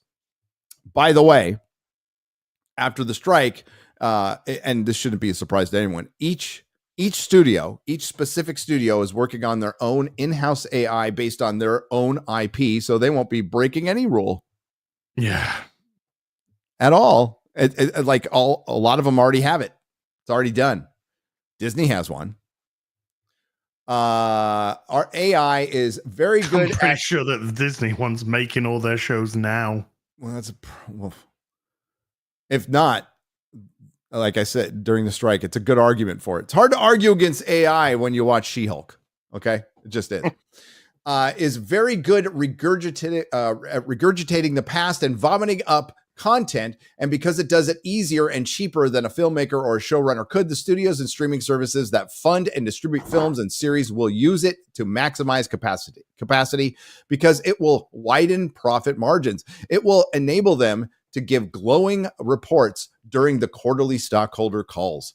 What once was Hollywood, with its goal of making the best film or series possible, its financial structure of gathering revenue to pay its actors, directors, and crews, its residuals for artists between jobs, its camaraderie on the set, the passion behind the marketing campaign, and the triumph of making a film or series that is not only very good, but has the luck of being released to the public at exactly the right time to cause a sensation, has passed. It's hard to argue that. Like, even with like The Penguin, it's a hit. We don't know if we're getting a season 2. If we do get a season 2, it's 2 years, maybe 3. You know, we had Arcane, pretty popular show. MauLer liked it. Drinker liked it. I liked it. Took 3 years to make. 3 fucking 6 years. years for season 1, 3 years for 2. Oh God. Yeah. You can't, you know what, it's going to speed that process up though. The answer is going to kill everybody. AI. That's what's going to speed that process up, like it or not. This shouldn't have happened, but the fear, the love of money above all else, and the abandonment of this singular goal of making outstanding art, no matter the emotional or financial cost, caused this whole magic web of scaffolding to fall. When you have something this special, you should know better. You should know to protect it, to support the structures that make it possible for it to breathe and exhale beautiful pieces of filmed movement that change people's lives, because it's not given for it's not a given for it to exist. So what now? What of the art of filmmaking of those gifted in the particular arena and the audiences who genuinely love film? There is a tunnel through this AI inferno, which will cause the end of the content era, to a glorious place on the other side, a new genre in the arts. We haven't truly had a new genre in the arts of any real significance since the 90s. In essence, the upcoming new genre has been delayed by over 20 years because tech overstayed its welcome on the stage. The new era is waiting. Now, honestly, I don't know, guys. I don't know what that new era is going to be. I don't know if it's going to be a new genre. They mentioned that in the article. The superhero one, the superhero fatigue one. Oof. Did you read the last paragraph on that? They're like, well, we're going to keep making superhero movies because there's no other genre to replace it. We got nothing else. That's a great motivation to make stuff. Yep. Got to make something. Got to make something. Go read the rest of the article. It's really insightful.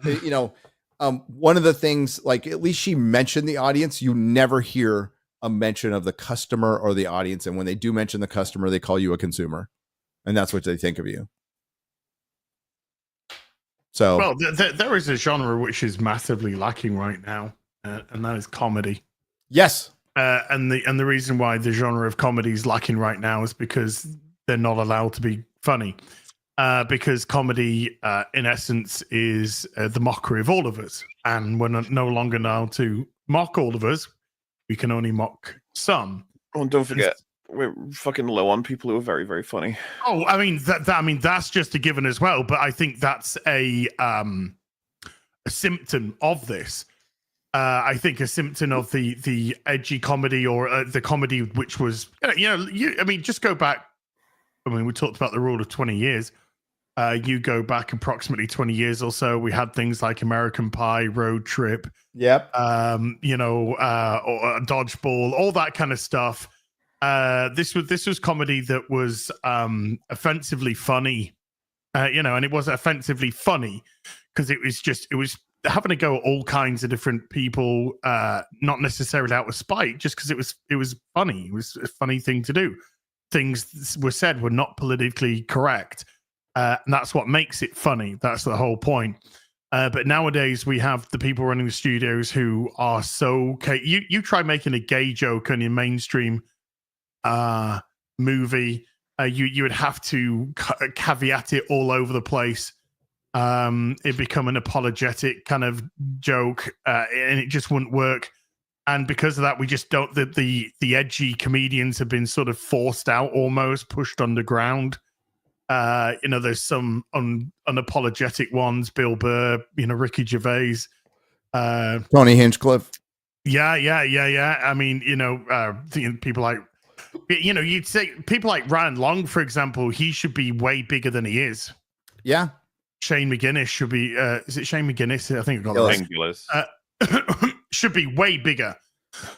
Those two should be like way, way bigger than they actually are. They should, like, yeah, right. Ryan Long, Shane Kyle Gillis. Dunning was saying,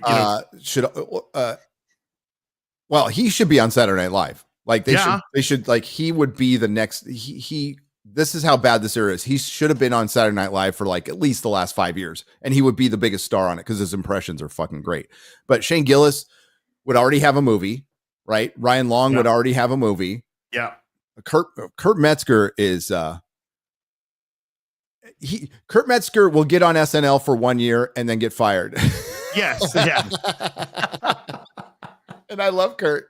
But they should be, yeah. But these are comedians who should be thriving. Yep. They should be thriving.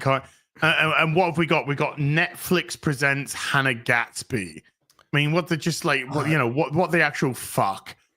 We got this sort of soy blend of leftist comedian, which isn't leftist. It's not comedy. It's just coming on and whinging about people you don't agree with. There's no basis in comedy. So if you want to talk about a genre, let's we know for a fact Tropic Thunder, Team America, they'd never be made today. It wouldn't even be a thought. There'd just be absolutely zero way that something like that could be made. Even things like Airplane and stuff like that never get made today. Do you guys remember the gym teacher joke in Scary Movie 1? Oh yeah. The transsexual gym teacher, with the balls hanging out of the fucking skirt. I just watched that movie. It's so fucking good. I love Scary Movie 1, but Scary Movie 3 is it's better. Brilliant. Holy shit. But yeah, I don't know. There used to be quite a few. We've seen it in Crocodile Dundee. We've seen it in other movies as well, where transsexual was the joke in the skit or whatever it may be. But Silence of the Lambs, that one's hilarious. Dude, that joke in Scary Movie 1, I've told it before. Sorry if you, but God, I died, forgotten about it, but I died when I think it's Damon Wayans. They're talking to the a witness were you close to the victim? Oh, I was close to the victim until the roofies wore off. Then I had to remove my face from her ass or some shit. It's so fucking funny. I'm like, you can't do this now. Damn it. Exactly, that's just it. And you should 100% be able to do that.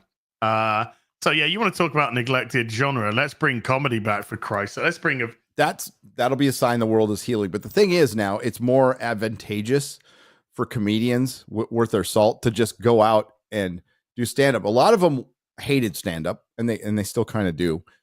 But I think there's a new appreciation for it because you're just going to a club. You're pretty free to say what the hell you want.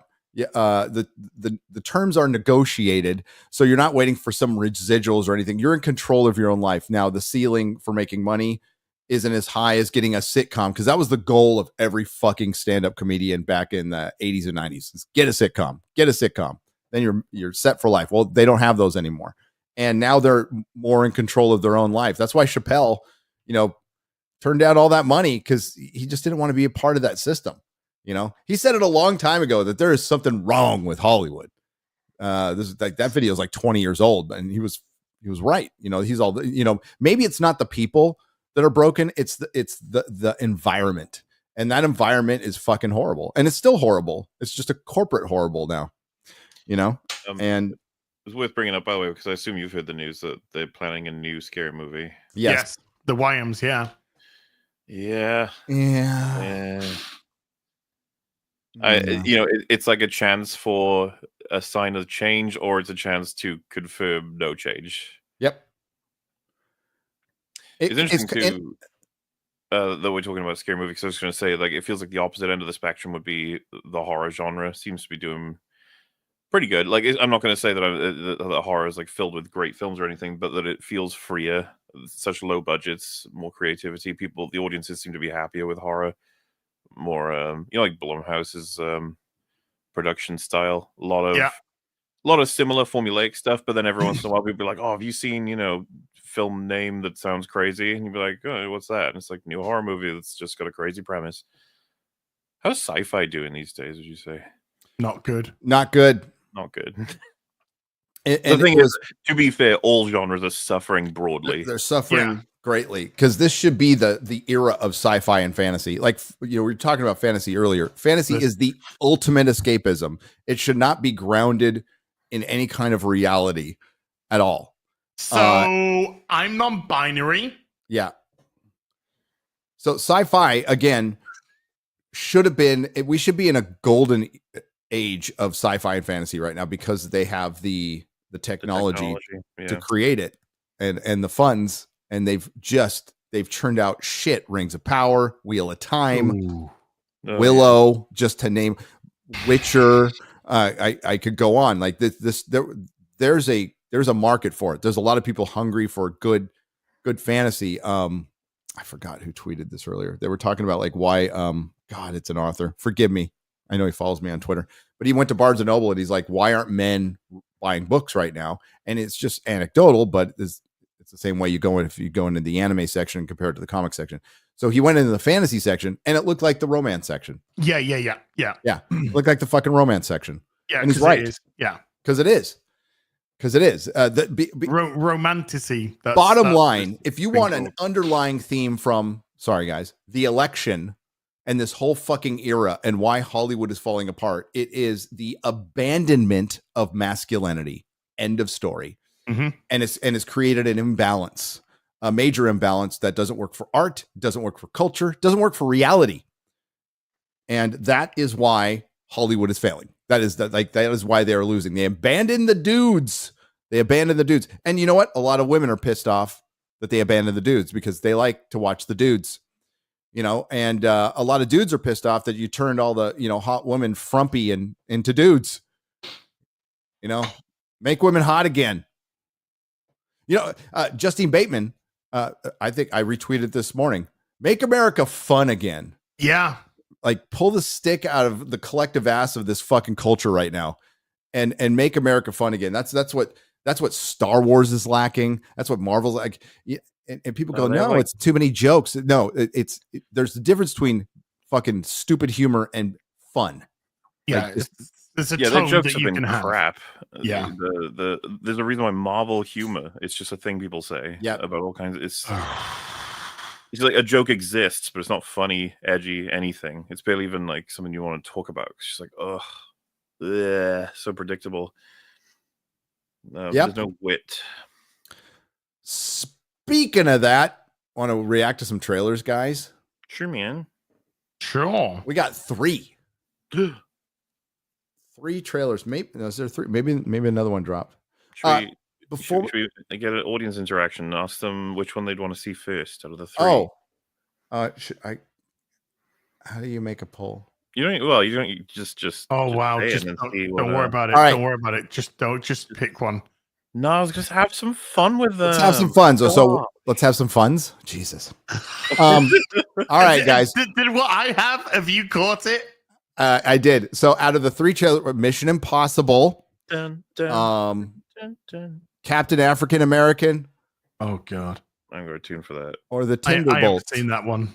Oh God, I saw that one. God, Thunderbolts, Falcon, or Mission Impossible. What are we doing, chat? What are we doing, chat? And while you're working that out, I just want to point out that as of 12:45 p.m. Central Time on November 12th, 2024, The Rings of Power Season 3 has not been picked up yet.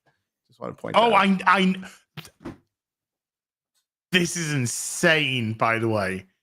You don't understand how insane this actually is, considering all the we are going for a 5-season show here, just boasted out, and season 1, all the mainstream media kicking its ass as soon as it finished. Oh, now it's over.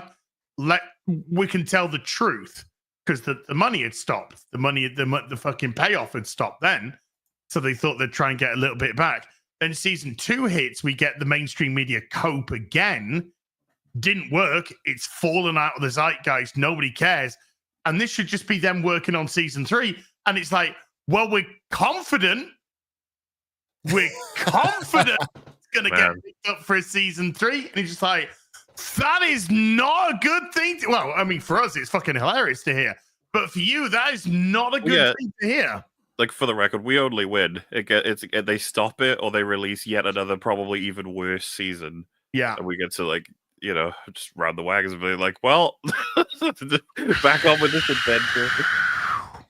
But the longer they take to announce shit, like, the longer it takes for them to actually make it, right? So if they're not announcing it by the end of the year, it could delay it like over 2 years. I'll say over 2 years. I won't say full 3, but 2 years for sure. 2.5 years. That'd be my guess. I said after season 1, I've never changed my mind. I see this as 3 and out. I think 3 truncated 4 and 5, which are actually just a 4. I could, but yours is more likely now. Now the chat. I put my money on Gary's prediction mainly because of their pride. They'd be like, no, we did the full 5. That was always the plan. We did it that way because that's the way we always wanted to do it. That's 100% the way we did it. We loved the story. People loved it. It was great. We're moving on now. Somebody in the chat asked how many days since the Dance with Dragons. 4,872. I also want to point out there's been 4 presidential elections since the release of A Dance with Dragons. Okay, so Mission Impossible clearly won. Yes. Clearly won. The final reckoning. Dude, we know why it's won. That was so Tropic Thunder. That's the first thing I thought it was. I was like, oh. I saw someone in the chat say Mission Impossible to make its money back. Oh no. That's so mean and true. Yeah. All right. I unapologetically love Dead Reckoning Part 1, Mission Impossible, Dead Reckoning, Mission Impossible 7, Dead Reckoning Part 1 of 1. Dead Final Reckoning of the second part. feel that way and more about Fallout, which I adore. Fallout's great. Fallout's the best. I think Fallout's the best one. The best one. Yes. I didn't And the like first it. one, I mean, like, I hate I the know you fucking didn't. ending. I know you. But the first one, I think, is like solid. First It's one's really good. fucking I mean, good. I Yeah. watched it again I like this one, recently. It's so funny because I watched all of them again recently, and it's it's so funny how one of them is not the same as the others. Yeah. Oh, the two stands out like a sore thumb. I got to give Jar Jar credit. He directed a good one. I think Brad Bird's is better. I think the Brad Bird's version is better. But Philip Seymour Hoffman, legendary in Yes. that film. Rest in peace. yeah, well, the last one, two is horrendous. part Horrendous. Dead Final Part 1 Reckoning. One of one. Which I like one. because it's got a nice set of tits running around. But the bad guy isn't as good. Like, it's just not as good. He's a really good actor, though. He's a really good actor. So he need. Yeah. I liked it. Henry Cavill should not have died. They should have brought him back. Yeah. And I Yes, know, they should have kept him in for the rest of it. Yep. Yeah. It's just like, how can we bring it back? Well, he had a helicopter dropped. It But it doesn't missed. matter. It It doesn't missed. matter. It missed Dude, at the lag, and he's got some scars. Just give him a You're scratch. Bond. you know? you're at the point of a Bond villain. There's no reason why Mission Impossible couldn't do a Bond villain, and he's got a fucking personal rampage to have against Ethan. That's perfect, especially when you're closing out the series. Well, this is Oh, it, they isn't it? should've kept him. It's going to be He's the so good. final Mission Impossible film. The Final Reckoning. The final record. I mean, isn't a reckoning? I guess it's not. I guess final. It's your comeuppance. So this is your They final, wanted to keep the final reckoning in. comeuppance. The final fuck around and find out. Here we go. Mission Because now they can say Plausible. it's Dead Reckoning Part 1 of the Reckoning series. They should have called it Mission Impossible title pending because they don't know. Yeah. It's really going to be impossible this time. It's not a dead reckoning. It's a final reckoning. They're It's a totally fine- yeah. different. Okay. Because there's nothing more final. There's nothing more finer than dead. Wait, what? But it's turned into Tug Speedman. Yes. So.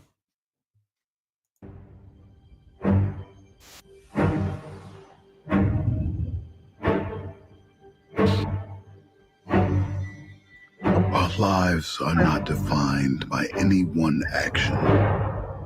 Our lives are the sum of our choices.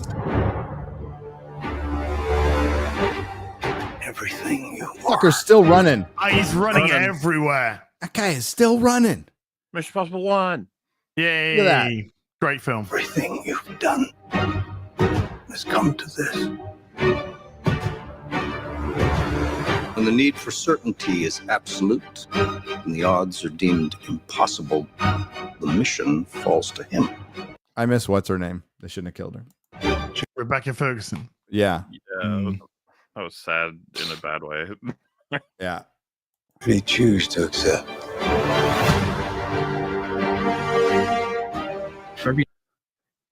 So there Doesn't he she is. kiss him underwater though? And isn't that an illusion he has, a hallucination, or is she? We'll In the see. trailer? Yeah, I'm not too sure if it's her that kisses him underwater. No, we haven't had it yet. Every life you tried to save, you gambled millions more.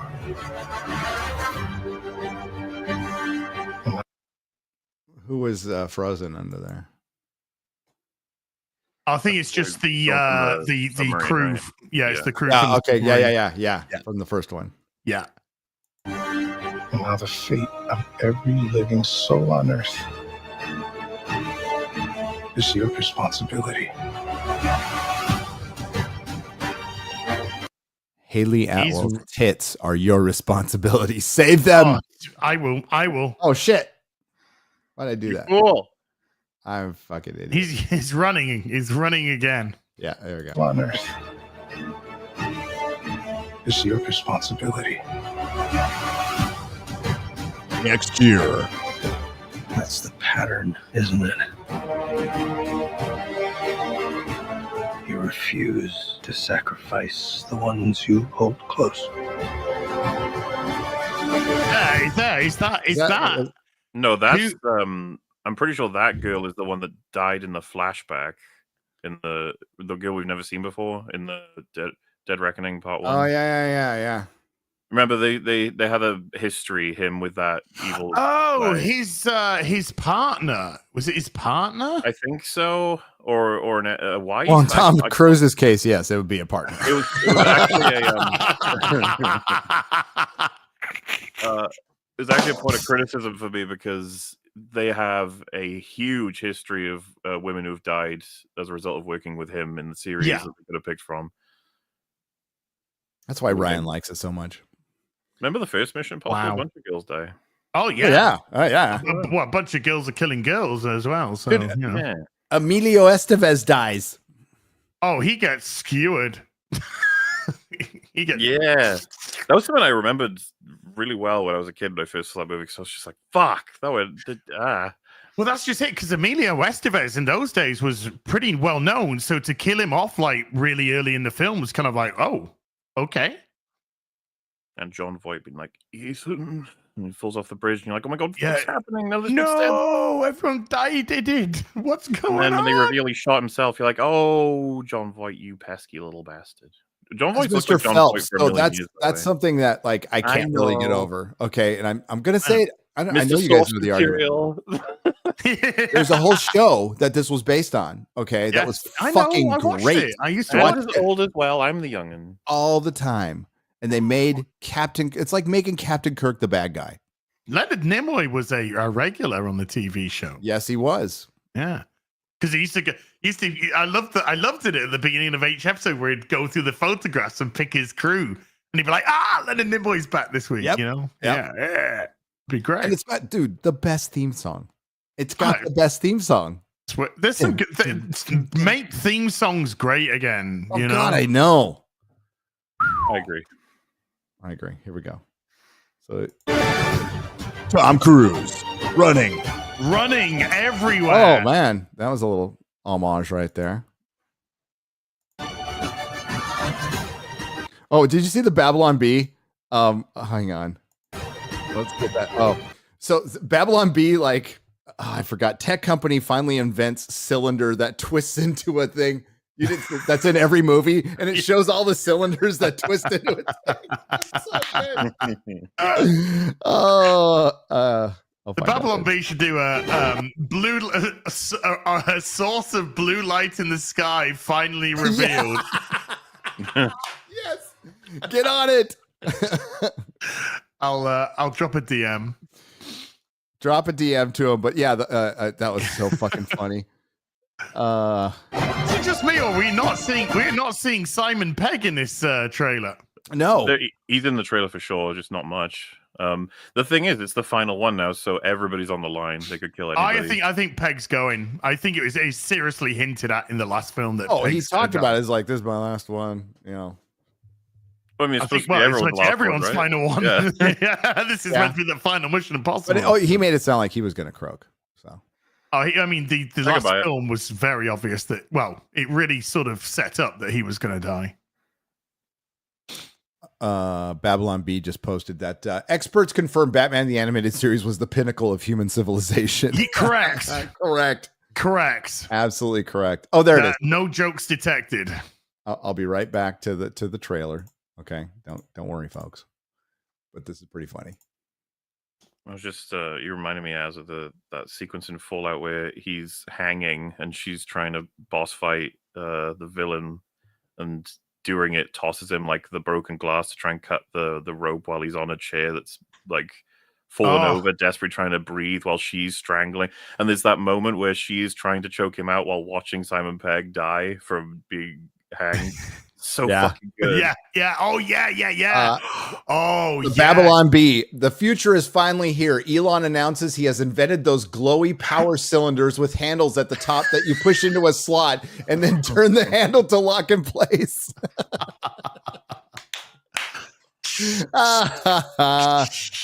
I thought it was funny because it's true. But I love the blue light source. We need to know where that comes from. We do. Yeah. Back to the trailer, ladies and gentlemen. Scientists finally discovered the point. I had to go and find it because we mentioned Mission Impossible 2, and I always feel the need to do this whenever it comes up. I had to get the quote. Do you remember Anthony Hopkins in that movie, first of all? He's Yes. not in the other Barely, but yes. He gives him like the mission description, and at one point, Ethan says the girl, I forget her name. You know what I'm talking about. Tandy. Yeah.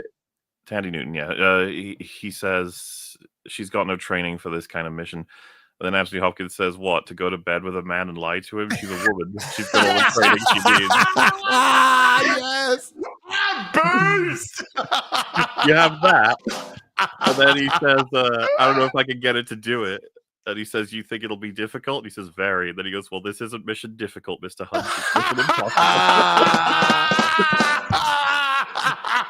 Mission Impossible 2 is...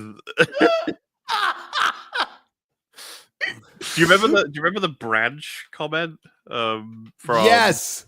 He says you can't hold the girl responsible for her actions. You know, women, they're like monkeys. They won't let go of one branch until they get a grip on the neck. Holy fuck! Yes. I think I like it more. I forgot. Yeah, it's not my favorite. Now it's number one.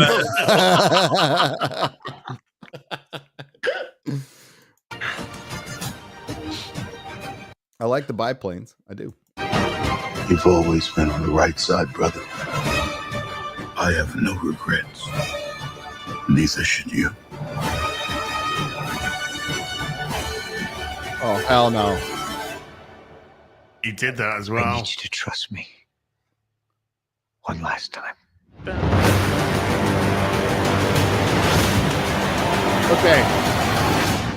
Big mistake there at the end of the trailer. You go into the theme. You go bum bum bum bum bum bum bum. Yeah. But maybe they're leaving that for the final trailer and really sending it off on the big final one. Reckoning final trailer. The final reckoning part 2, one, second part 2. final third trailer part 1. So I have a feeling structurally this might end up being like no Time to Die. We'll lose like someone important in the first act. Lose Felix in that film, right? Yep. Yeah, we'll lose Simon Pegg early. Or Thing Rhymes, but I think Simon Pegg's going early. Someone else in the third act, and then he'll have to die to save the whole world at the end, probably. Yeah. I think Simon Pegg, Ving Rhymes, and Ethan are all going. Tom is all going on this one. And I think at the end it's going to be something like Haley Atwell being commissioned to maybe head up the next generation of Mission Impossible. Yeah. God, don't do it, Tom. Even if it's Haley. All right, second place was Thunderbolts. So here we go. Can I just say before we even start this, I fucking hated almost every second of this trailer. I just want to say that. Okay. Jesus Christ, 3 minutes and 40 seconds. Yeah, it's a fucking waste of time. Thanks, maybe Gary. that's why. You're welcome. The audience thanks me. Right. Please like our film. We're desperate for you to like our film. It's because they have like a scene. They have like a scene, a minute and a bit of a fucking crap scene. This it's felt to me for a while with the MCU, but they've got a bunch of cards that are the equivalent to projects. They've been holding on to several of them for ages, like Agatha, Echo, and stupid Ironheart. Just like they may as well toss the cards onto the floor. But this is one where they're like, Thunderbolts? Yeah, no, yeah. I don't know. We have it. So to explain this to normies are like going to go, what the fuck with this? So what it is for those of us who've seen everything is Thunderbolts is a comic book. Nobody from the original Thunderbolts is featured in this. The comic book is in this movie. This movie is a sequel to a couple of Disney Plus shows and a fucking bad Black Widow movie. So it's a sequel to Hawkeye a little bit, which was kind of a soft sequel to Black Widow. It's also a sequel to Captain America and Winter Soldier. So I hope you're all paying attention.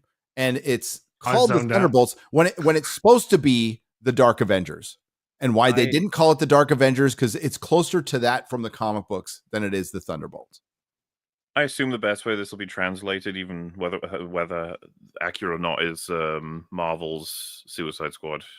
Yes, and it looks like way worse. The Suicide Squad, pretty good movie.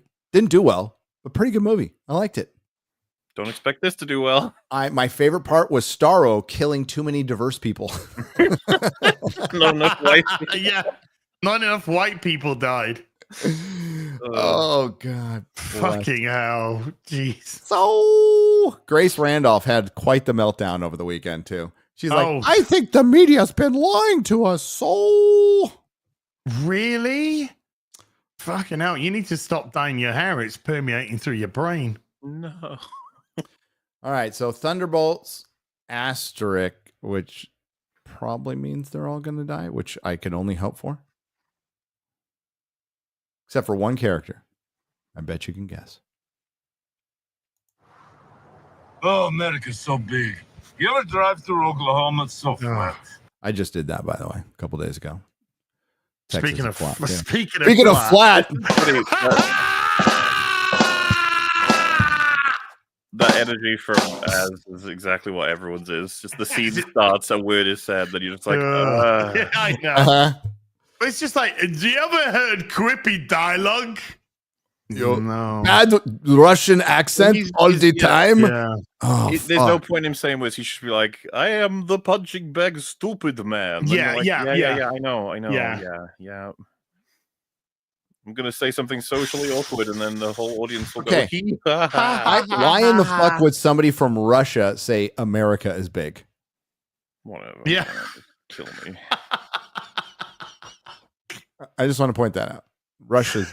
He's big. been in prison for years, Gary. Okay, his perception of space. Is Well, all fucked. his all his cellmates and all the dogs and all the guards were murdered by fucking Black Widow. Yep.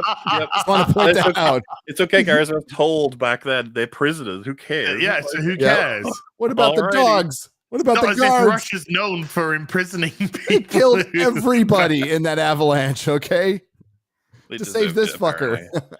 Yeah. So somebody needs to do a mashup of when in the Flash where Batman where they try and break out Supergirl and they need to mash it together with that scene from Black Widow. So it's just one huge mass murder scene of everyone to break out those two. Yay. I was about to say something really mean about Florence Pugh, but I won't. Yeah, I will. That looks like a fat girl waiting to happen. Okay, I just want to. Wow! Wow! She was giving you the face of you saying that to her. Yeah, right she there. should have. She has a terrible thing to say. She's looking at you like, what the fuck, Gary? What have I done to you? Approaching. I got my tits out in Oppenheimer, for fuck's sake, and this is like how you repay me?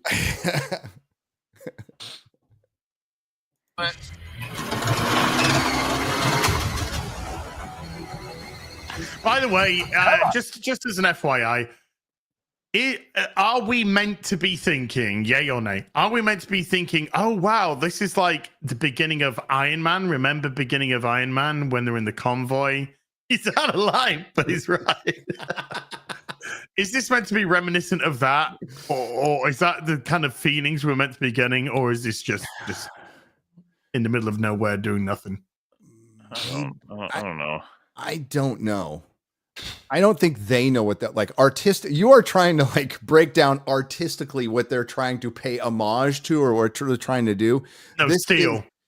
What MauLer was saying, this was all their leftover shit that they decided to just put into a movie smorgasbord. It's it's like a stew. It's like whatever the fuck is left over, and not just the stew that you like.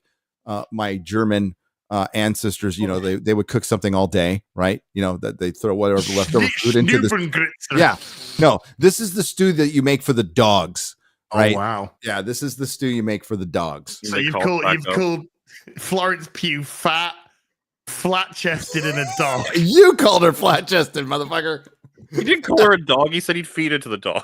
I said this is a stew for the dogs. What I said was she is a fat girl waiting to happen.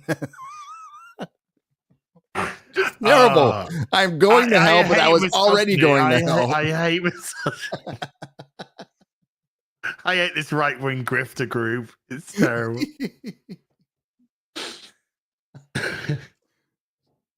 Come on, baby. Okay, a bit faster, please. Isn't it funny how his car can only go 47 miles an hour? So funny. Why doesn't Ghost go fuck him up with her ghost powers? Yeah. Is it even funnier how the gunner can't hit shit? What a shock. And then Ghost has to tell him to use his shield. Yeah. Okay, don't worry. Engaging defensive measures.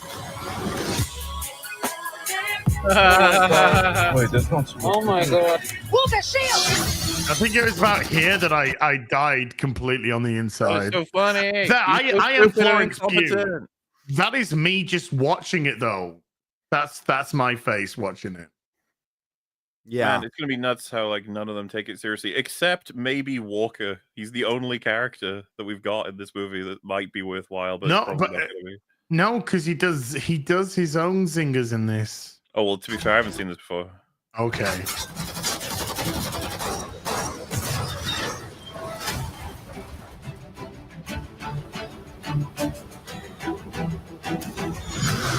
Here comes Bucky and his Bob. Yeah, and his fucking. It looks like Mission Impossible 2 right there. Bucky? That's right, Dobbs. It's a Winter Soldier. That guy is so cool.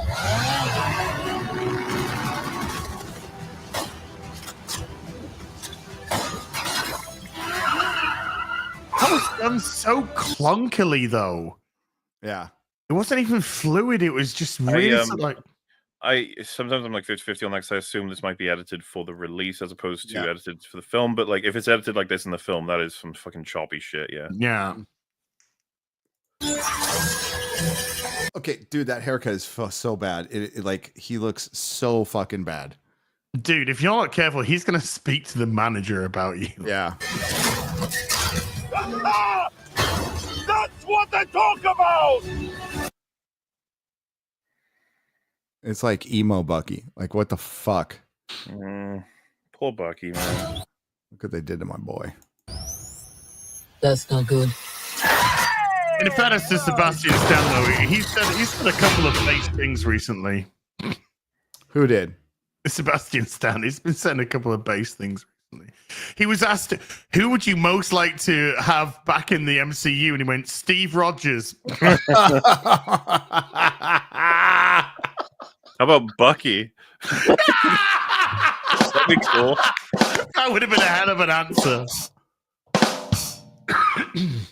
But I thought that was a great answer. Imagine watching the Captain America trilogy and then going right into Falcon and Winter Soldier and just going, what the fuck? Are you fucking kidding me? You built this Bucky thing up forever. And it's like, oh no, we'll give it to the assistant. It's not fair. How crazy is it to think of all the monumental fights that happened exactly here where you're standing? I mean, the place wasn't cheap, but it's got good optics. Look at you. He's pouring a drink like Stark was pouring a drink in the Avengers. Go away. I know. It's vultures. Stark. Yeah. Parasitic. It's just. But it's good optics. It's really so not. adorable. Oh, fuck off. You're so adorable. Eat shit, Valentina. You said shit. By the way, the Taskmistress is actually played by a woman this time. So there you go. Well, you can tell because she's like 150 pounds lighter. But will they be in the action scenes? And by the way, the Suicide Squad wants their fucking trailer back. I know. Do you guys remember Darth Bane from the Marvels? She was played by a man in the action scenes. Was she? Yep. Yes. You mean yes, she was. Tom Hiddleston's missus? Yes. Yep. It's something that they apparently do more of nowadays. It's just funny. Like, obviously they can cover it all up really well because they have infinite money. But this is why. Not from the Wayans brothers, but with Scary Movie. The fact that they're coming back now, it just shows you how bad off Hollywood is and how it's probably going to suck. No, some young up and coming filmmaker needs to make just woke movie, And one of the things they have to do is have stuntmen switch out between dudes and girls fighting each other. It's so fucking funny. I mean, it's like, come on. It's like right there. It's low-hanging fruit. Pick it. Jesus. Like Florence Pugh is like 5'2". She's a hobbit. And there's a scene in here where she's beating the shit out of fucking, 6 foot dudes. 6'2" dudes. Well, she's fighting against goddamn There it is. Walker. And he's a fucking super soldier, for fuck's Oh my sake. god, they cannot remember that he's a super soldier to save their lives in these trailers. The assignment is. Oh, wait, hang on. Notice how she's wearing the frumpiest clothes in every scene. Just frumpy, just like way too big, just frumpy. Can't, Remember how Scarlett Johansson, sexy, sleek? No, this isn't her. This is the new Black Widow era. This one wears oversized joggers and double XL hoodies. Yep. Billie Eilish, Black Widow. You're right, chat. Yeah. Assignment is complete. And we've already complained about that part, and we've already complained about, what happened with Scarlet Witch. Super serum did you get? I don't know, regular. Hydra. Hydra. Oh, fancy. Who is this old Santa? The Red Guardian. What? It's just non-stop. I'm pathetic. Laugh at me. That's all he does. Whole character. I think David Harbour gets off on that. Well, I was going to say David Harbour plays that character a lot. Yeah. Yeah, he's becoming a shtick at this point. So massive fucking champagne socialist, David Harbour, by the way. Everyone here has done bad things. Shadow Ops. Remember Ghost, everybody? No. Ghost, my favorite. They should say introducing Ghost. So many people are like, oh wow, cool. Taskmaster has lost some weight. Look, they're giving her chest armor now as They well. give her boob armor. Shad, she got boob armor, Shad. That's a woman. It's not the guy who had the penis. It's not him. No. It's the woman now. Wearing a fucking hockey mask at this point. Jesus Christ. I know. Who's she playing? Fucking Casey from fucking Teenage Mutant. Yeah, I know, right? Contract kills. And you, former Red Room assassin. God only knows the blood on your hands. Pretty ludicrous coming from the dime store Captain America. Well, have you know, it's actually the Shut up. You've killed more people than we've killed. No, you have. official Captain America. No, so- his best line would be, "Who the fuck are you?" Yeah. Who the fuck are you? I'll never write interesting dialogue. It's never. No. happened. For like 2 seconds.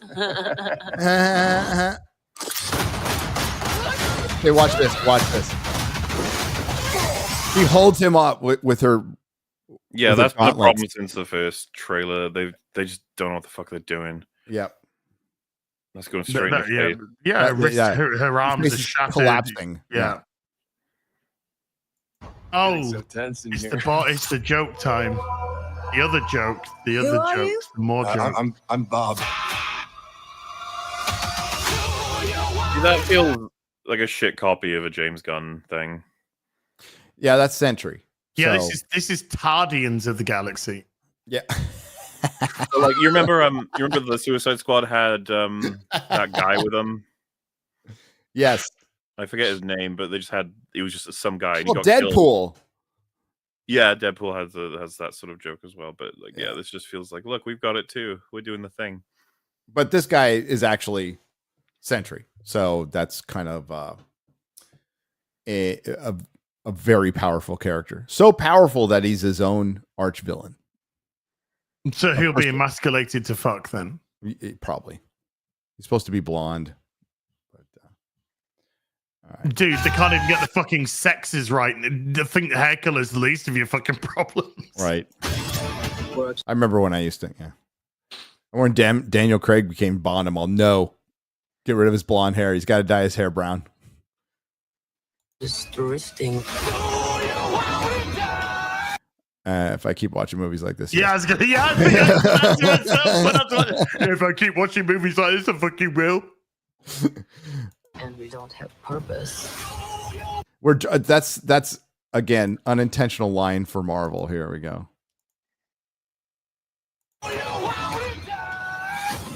And we don't have purpose. We are just drifting and we don't have purpose. Yeah. You can't escape the past. So you can either do something about it now, or live with it forever. So what, do we all just punch? Wow, and did shoot? you see they run Are we rate some is kind at of 5 miles an hour? We must be some kind of Thunderbolts. Yeah, what are we? Some kind of Thunderbolts or Oh, something? it's coming. Thunderbolts! Can't call ourselves that. Thank God. The Thunderbolts. It's a cool name.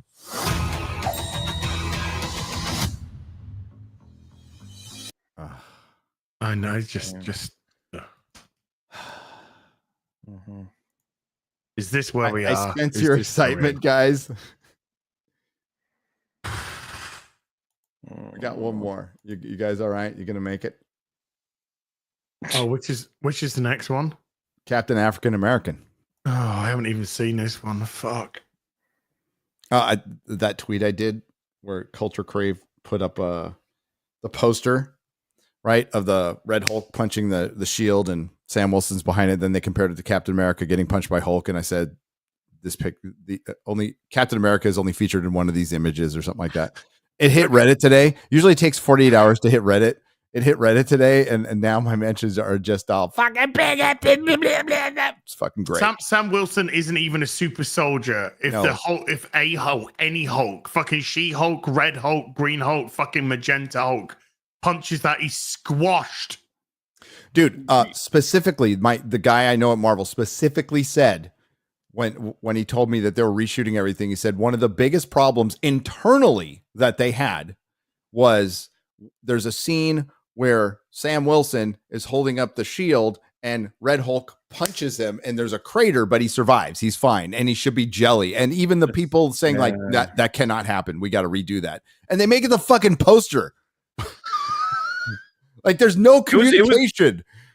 I'm trying to remember what the fuck was the reasoning. Like Falcon was like, I don't want to get the serum or whatever in the show, right? Because he had his chance. He had his chance and he didn't want to do it. And I can't remember why. And I'm probably because Steve Rogers did couldn't and afford he's it. white. And the bank declined his loan. There was an app required and he couldn't figure out the app. He needed an ID. He didn't know how to log on. He didn't know how to log online. Because, they don't know how to use the internet, apparently, according to Biden. Oh, God. Yeah, so specifically, I was told one of the reasons they reshot the whole damn film was for power levels. Like, and they that's the poster. So it's either like that I don't know if, like, my guy hasn't been wrong yet. He fucking works there. But like, holy shit, I don't understand it. There's no prayer they're gonna make any money off this movie. They don't have a fucking prayer. It cost $400 million. At least with Batman v Superman, Batman didn't take any punches from fucking Doomsday. No. It was just avoiding him at every fucking turn, fucking firing away, dodging away. It's not as if he put up a fucking bat shield and just went boom. I was just reading up. It's like, yeah, because he didn't want to. He wanted to earn the shield without having the serum, right? It's like I don't need this serum to be Captain America. And it's just like, the fuck, shut up. And they've fucked themselves over now because the serum allows Captain America to go toe to toe with so many different people, or at least survive longer than any human would. But without it, how the hell are you gonna make his fucking opponent a Hulk? What are you doing? Yeah, I mean, one of the things the serum does, because it doesn't make him like Captain America, it doesn't make Steve Rogers like super powerful, but it makes him hard to kill. Yeah, like very resilient. Not like 3 times at the end of Winter Soldier, and then falls out of the helicarrier, and it's like, yeah, you buy it because he's a super soldier. Yeah. Yep. And it's also because of his heart. It's got nothing to do with his power, but the kind of person Steve Rogers is, which makes him uniquely Captain America. Because Steve Rogers is Captain America. Here we go. But bold move making a Captain America sequel without Captain America. Let's see. This is Isaiah Bradley. Yeah. You're not going to remember. This is from the Falcon and Winter Soldier. Yep. He's also an Alias, remember? So that show has, yes. That show has, it's also a sequel to Falcon. This movie is also a sequel to Falcon and Winter Soldier. A direct sequel, actually. You asked for me. Here I am. You want to help me? Is there anything you remember? Ladies and gentlemen, the President of the United States, Thaddeus. I don't care.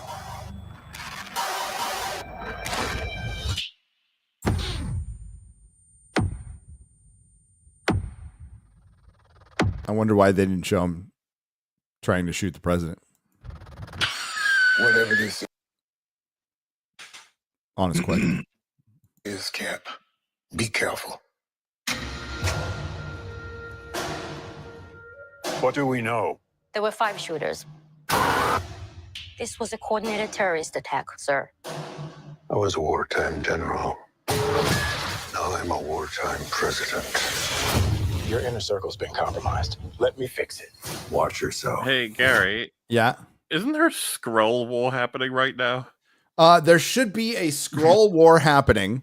It's an ethnic cleansing of Skrulls. Remember President, I almost want to say Dylan Mulvaney, but it's Dylan Mulvaney was going after them last time we checked. You're right, MauLer. Yeah. Any word on that, Mr. President? Like, yeah. They don't, how's the ethnic Secret cleansing Invasion of Skrulls? Secret Invasion is like an Elseworlds thing. It's like it didn't fucking happen at all. No. That's why they're doing Marvel TV now. To be clear, because I don't think you watched it, right? I don't know if you saw coverage of it. First in the last episode. Secret Invasion, they established that like Skrulls had taken positions across the whole planet. Yes. Loads of really important ones. And then of course that was it like 1 million Skrulls? A million Skrulls are on Earth. That's absolutely fucking nuts. And I don't know when that'll next be referenced. I don't know. Never. Seriously, never. President Dylan Mulvaney left the borders wide open. The space borders. The space borders. By the way, that girl is essentially Captain Israel. So Sabra, whatever. In her costume in the comics is basically an Israeli flag, and they're like trying to downplay that. Was now that part of the reshoots with the controversy for that, or yeah? Oh, dude, there was a bunch of very the tolerant left wanted to cancel the movie because she was in it. Well, hey, you know what? Marvel, it's not too late to not release it anyway. Like the whole thing. I mean, honestly, I think shit-canning the whole thing, not over that, just for saving money, would be. No, yeah, of course. That's what I'm saying. It's like there's a million reasons not to release this. You know, just don't do it. Just don't put it out. Just take the tax write-off. Oh God, chat. It's the most money you'll make. I'm gonna go on. Let me fix it. Watch yourself. You're not Steve Rogers. You're right. I'm not. Dude, I've seen too many things that the response, you know, like I got immediate flashback to Batwoman. Yeah, I'm better. Yes. Yeah. It's like the first vision of the script had that, didn't it? You had I'm better in there. When Mark Millar goes on Twitter and openly states like this is dumb, like and we've talked about it before, having wings and a shield is not complementary. No. They're not a good combo. It's not a complementary power or tech. As a matter of fact, it could get in the way. And and the wings I think are vibranium now, but so is the shield. So it cancels each other out. So if the shield bounces off of somebody and hits you in the fucking wings, he falls and dies because he has no superpowers. This was the big thing, Gary. It's through the power of fucking magic and editing, it's going to be a great combo. He's going to like bounce the shield off of everything and hit. But the thing is, you could be like, oh, well, so Cap's allowed, but he's not. It's like Cap is a super soldier. He has like Yes. Agility, understanding of physics. Like that was the way you get around that. He knows where it's going to bounce. I don't even know how he's going to be able to catch the fucking thing without having the super soldier ability. It'd rip his arm off. It's caused him so many fucking problems. Just give him the stupid ass serum. Idiots. They're probably gonna have to at some point. How do you even throw it? How do you even throw the thing? Wait. Here we go. This costume, dude. and it's a nanotech helmet as well, right? Oh yeah, hang on.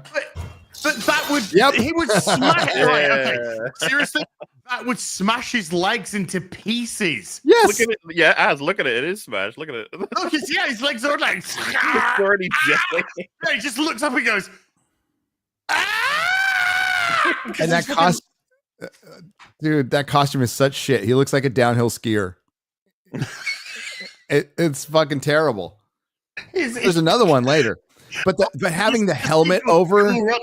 Oh god, it looks so fucking terrible. I was talking about it yesterday, but this looks like the kind of superhero that, like, if you had build your own superhero, a 6-year-old would put together. Okay, like City of Heroes. This is like what my 6-year-old would have put together for a superhero. Someone just pointed out one of the several signature Falcon moves from Civil War and Winter Soldiers using the wings as a shield and then projectile weapons, right? Missiles and guns. It's like, why'd you have the shield? It's like, well, he has to have the shield. You're like, yeah, he fucking has to have the shield. That's the only reason. Such an awkward thing for him to have. Wouldn't the shield be much more complimentary to, say, a guy with a metal arm and a superhero serum that does like to use guns? God, what was his name again? Mucky, Ducky, Fucky. Oh, Bucky. Bongo. I mean, was based wasn't on the a whole comic point run of feature. the Captain America program was you were above and beyond a human, you were above and beyond a regular guy. That's why you were taking the serum. So now it's just like, what's this, Captain fucking Equity? Yeah, it's Captain Equity because the full redemption arc of Bucky was stolen by Sam Wilson. The tragic story of, Bucky surviving, being turned into a weapon by the enemy, and then coming back from that and then gaining the mantle is a fucking rad story. And believe me, when it started, I was against it. Like, there was a couple Marvel characters that absolutely had to stay dead. Uncle Ben, Gwen Stacy, and Bucky stay fucking dead. Now, thankfully, I haven't read in a few years, but I don't think they brought back Uncle Ben. They brought back Gwen Stacy in the worst fucking possible way. And Bucky, it worked. It worked. Something I was totally against work. Ed Brubaker won me over with his great run. And they they jumped past it into the all new, all different Marvel, which completely failed. And guess what? That's why Marvel's failing. Wait for it.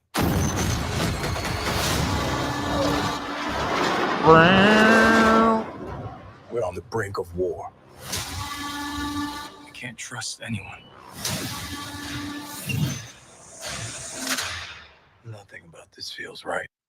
So hang on a second. Listen to this voice. We were trying to figure out who this was yesterday. So take a listen. Because he's talking to somebody off screen here. Nothing about this feels right. Chris Evans? Sounds a little too young. Is he talking to old man Steve Rogers? Nothing about this feels right. Captain America. That doesn't sound like Steve Rogers. It does sound like the Steve Rogers from Endgame. So why is who is it off camera? Who is it? I wonder. Why would you put this in the trailer? It's got to be somebody. So some cameo. The other Falcon. No. Why would you keep him off camera in this scene? It could be. They don't like just fill trailers with shit. You don't think they would? I mean, they do, but like every clip you like is in the movie. Do you think they put that in the marketing or no? Is Chris Evans officially dead? Is Steve Rogers officially dead? Way. No one knows. I think they were 50-50 on that. No way they are going to kill him now. Well, in the comics, he gets old, but he's still a super soldier while he's old. Like he can still do shit. So my assumption right now is that they know they need him, and so they're not going to kill him. Nothing about this feels right. Captain America. Then that line afterwards, possibility. Maybe. Biden. No, he didn't say no. Ask yourself, who's playing who? Oh, is he turning into the Red Hulk there? Yeah. Didn't his eyes go red? Yep. Yeah. And, oh God, that looks. Look at that man.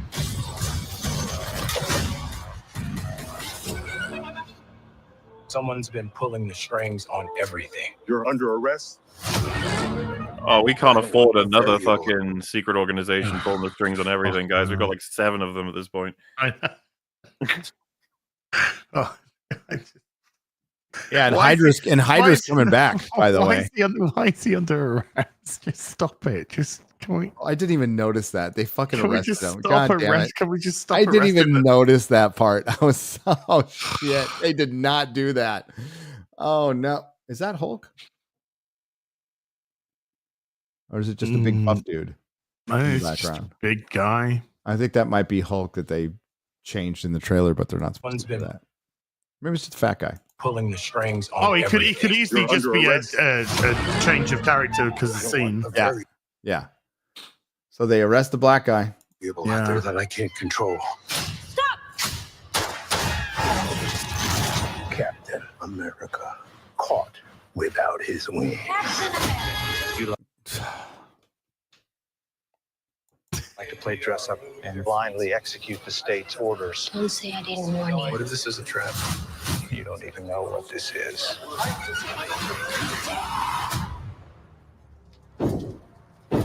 Since when were they red?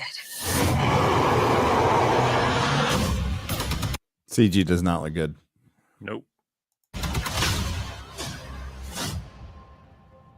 You want me? Come and get me!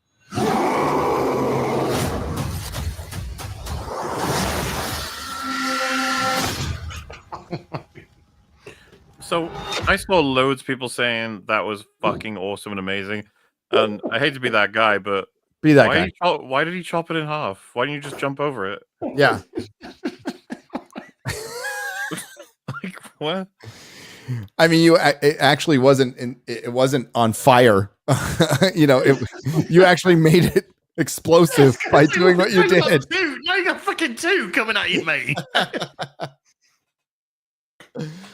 Oh, it's red. It's red. Oh my god.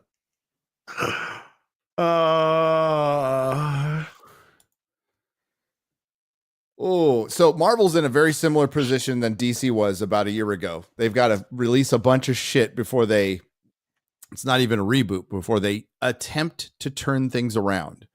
And that's supposed to start with the Fantastic Four that features a female Silver Surfer and Pedro Pascal as Reed Richards. So I have my doubts. I'm just going to have my doubts.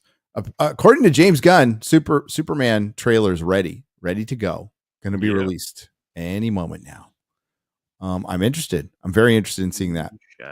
But yeah, the problem with releasing a bunch of shit because you're contractually obligated to get past the era that you now have acknowledged is complete shit and you're turning everything around still damages your brand. So you're asking, hey, could you still pay for this shit even though we don't care about it at all? And we're waiting so you can help fund the good shit later. How's that? We'll find out how well that worked out for DC. 6 flops in a row, by the way. 6 flops in a row. Woo! Survive till 25. That's what they said. MauLer, survive till 25. Soups. Wait, what about? Is that it? Is there more? Well, oh wait, Penguin. Fuck. Okay. God damn it. You're right. Let's go. Penguin. Let me get my spoilers thing. We're going to spoil this, so people are going to leave. Sorry. I don't know if we're going to be able to get to Supers today. Yeah, it's going to be. We'll get to some. We'll get to some. For sure. Where's my thing? Hang on. There it is. Boop. Okay. The Penguin has ended. The Penguin had a final episode. We were wondering, can this stick the landing? It stuck the landing. Like it had a brilliant final episode. I wasn't super comfortable recommending the show until it was over. It's over. I easily recommend it. Yes. Highly recommend. Meanwhile, at IGN. No. IGN gave the series a 5 out of 10, by the way. IGN. So, and they called it a Trump allegory. What? Well, So- like, if Sopranos exists, this isn't good. It's like the shittiest analysis ever. Yeah. Goodfellas and The Godfather exists. And we don't think this is as good as that. So 5 out of 10. Yeah, I mean, no, it's not as good as The Godfather, but it's one if it's arguably the best scripted series to come out this year. Arguably. It's definitely in the running. It's in the running. It's in the top 3, top 4, whatever. I still give the edge to The Gentleman, but the one thing it has in common with The Gentleman is it has a female mobster that's compelling, that works within that world, right? So we've kind of gotten two, Susie Glass and Sophia Gigante. And we kind of speculate, like, what are they going to do with her? Like, they can't kill her. Maybe she ends up back in Arkham. And the ending of this is unbelievable because, Oz is caught, his mother is caught, and we find out the background. Oz killed his brothers, and it wasn't like something planned. It was just something he had enough. And they kind of established that in the very first scene of the very first episode, MauLer, of like Oz is it's kind of a chaos agent. And if you flip him the wrong way, he'll just do something and then go, like when he kills, what's his name? Vic Falcone. Oh, no, not Falcone. The brother. When he kills Vic. His brother. Yeah. Oh, yeah. And he goes, fuck. He realized, like, that's kind of the same thing he did with his brothers, but he committed to the bit. Like, he's like, it was a rash last minute decision. He felt like he was disrespected. So he killed his fucking brothers and just kind of had we've had multiple opportunities to maybe save them and said no. So there's like 3 or 4 points in the episode where flashing back, where it's like he could do something right now and he's choosing not to. And what we're seeing is a villain origin story. And this is exactly how you do it. And by the time it's done, like, he is as formidable as the Joker in the Batman world, not the Joker we haven't seen yet, but like this kind of origin makes Penguin like dangerous, not just some funny little villain, like legit dangerous. And willing to, especially at the end. R.I.P. Vic. But yeah, I mean, there were the word monster was thrown around. This guy's actually a monster. Or the was devil. Thrown around. Or the devil, yeah. And throughout the series, we have shown, or it has certainly been seen from him from a sympathetic light. The way that he speaks to his crew, the way that he talks about where he comes from, his fight against the Gotham elite. We get all of these kind of things spoken out. But if you've been watching the series, this guy has been looking after himself since episode fucking 1. Every time his crew comes under attack, he's the one who gets out of there. If they die, if they live, he'll come back in then and he'll be like, oh, so glad you're sort of okay, guys, with whoever's kind of survived. This episode, I think it was episode 7 was a prime example when he left them to get blown up by the truck. He just got out of there. Yeah. And he wasn't even calling out to the others to get out. He just got the fuck out of himself. He was look after himself. What I loved about the finale was all the pieces finally came together, in as much as we really see exactly who the Penguin is. Yes. And he is hideous in a great way, in a complex way, because we have been played as the audience as much as people have been played throughout the show. We have been following the sympathetic nature of him. We've been having empathy towards him, and the guy is a fucking animal. He's a fucking hideous piece of shit. And killing, I said I didn't think Vic was going to make it, but I didn't think it was Penguin who was going to kill him at the end. And killing Vic at the end, just really, and what the cold way in which he did it, because he's just like, no, I can't have family. The way that it was kind of revealed that you don't really like your mum, and there's this whole sort of Oedipus thing going on, Oedipus complex going on with his mother. Because when he got at the end where he's got his whore, let's just call it, he's got his whore dressed up as his mum, and he's dancing with her, and she's telling him, tell me that you're proud of me, tell me that you love me, and all this kind of stuff. Dude, that was the reveal of that was their routine. That's what they did. You wonder what their relationship was, and he had her dress up as his mom. And they would dance and probably bang. So there's this, like I said, there's this sort of Oedipus complex going on in that regard. And by the end, and he's there, and I love, by the way, that in the end he's in a tuxedo, top hat. And it's got the top hat, and he's just like, fuck it. And then it pans out the window when he's dancing with her, and the fucking bat signal comes up in the sky, and I'm just like, fuck! I want season 2. I want it now. I want it now. I want season 2 right now.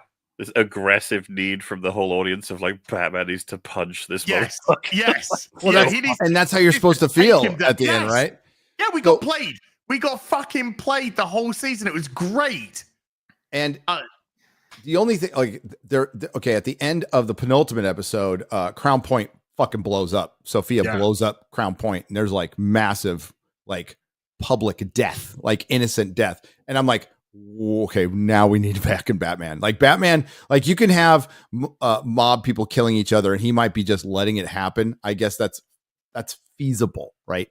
But like, where the fuck is Batman? So they had to do something at the end. And I guess, MauLer, you were talking about like you thought it would be a silhouette, but I'm okay with the bat signal at the end. That was a good fucking touch. It might be on Batman 2 to give us like a throwaway line for what Batman was up to for the past however long, busy with something, whatever.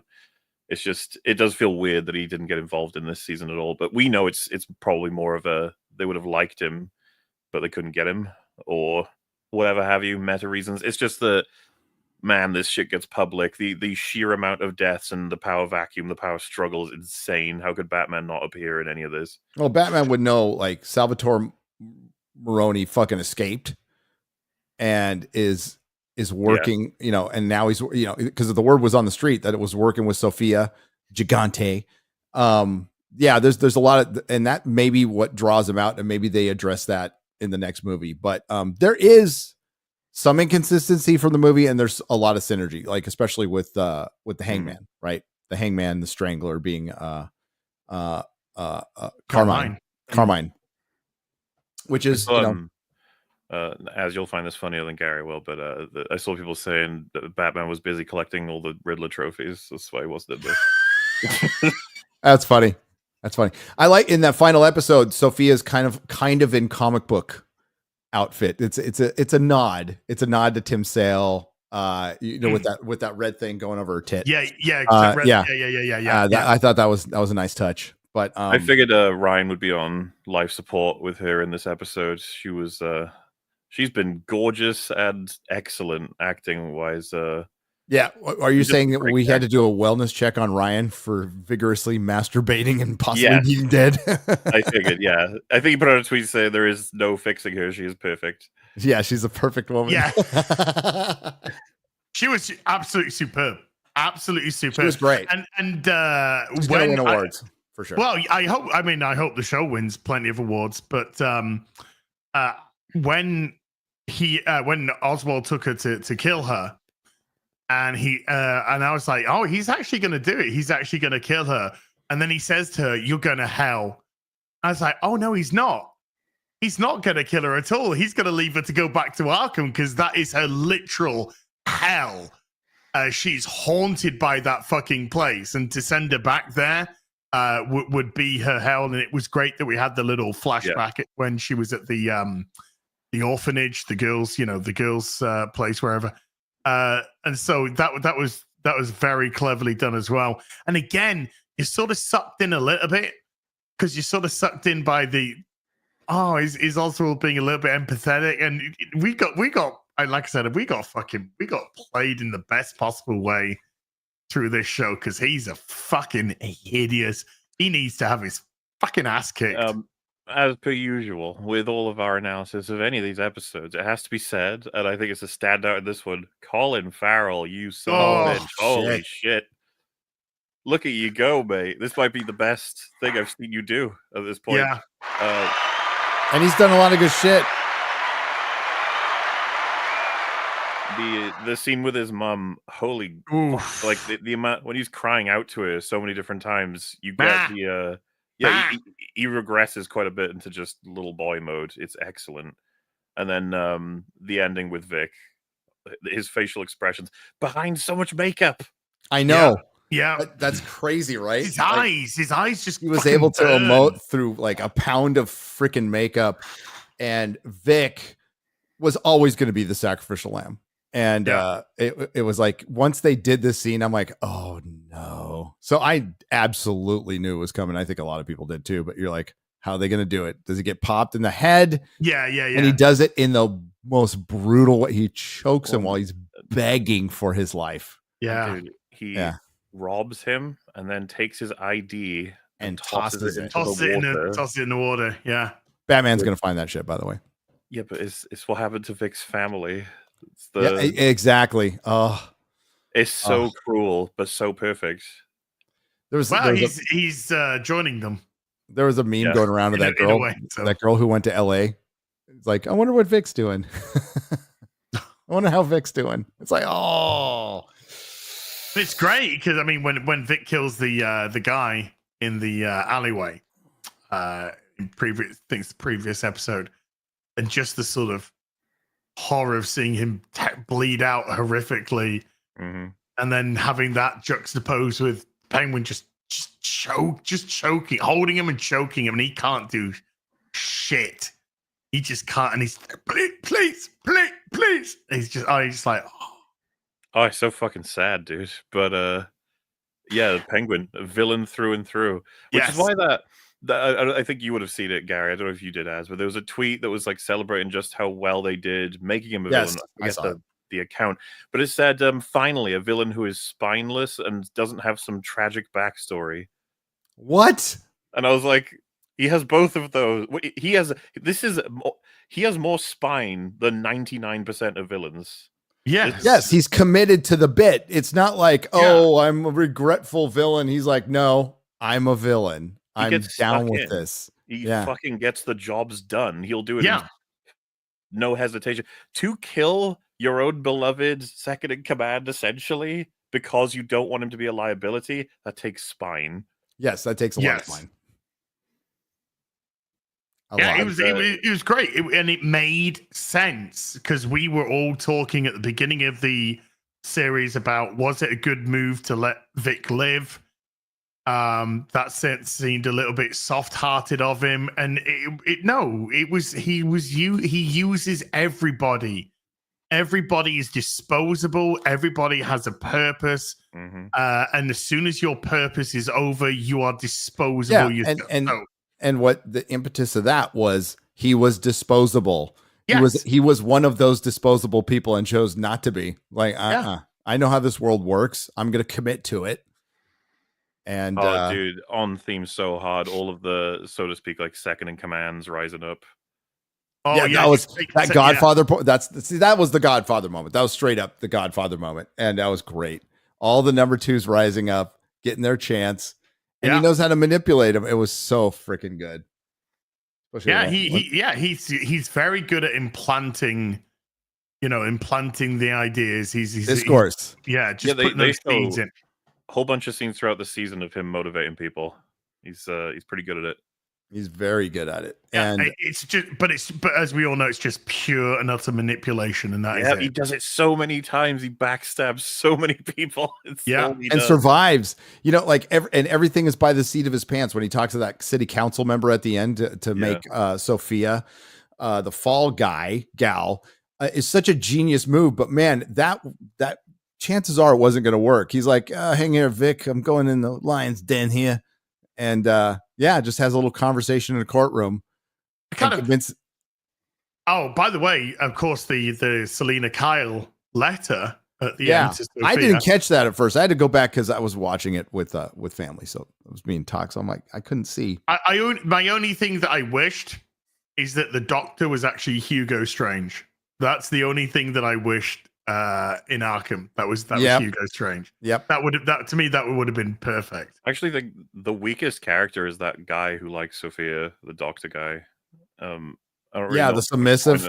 But that's just it. That's the beauty. He was just a complete fucking submissive. Yep. Well, I guess I'm saying it's a bit of opportunity cost. I think if we had an actual like interesting character, I'm fine with a person who's infatuated with it being the idea, but like I don't know. Yeah, he was definitely the weakest link in what was a fucking strong cast, like a brilliant cast.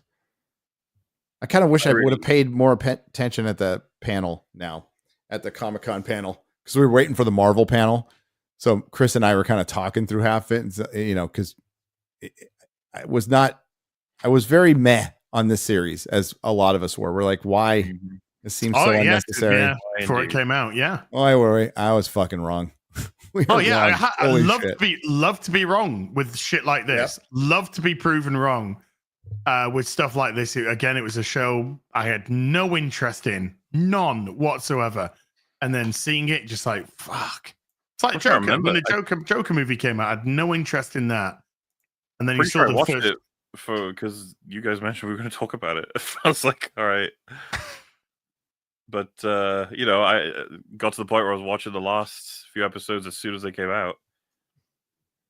Well, I've been so kind of busy with other stuff at the minute. I had 3 episodes to watch today, 6, 7, and 8 today.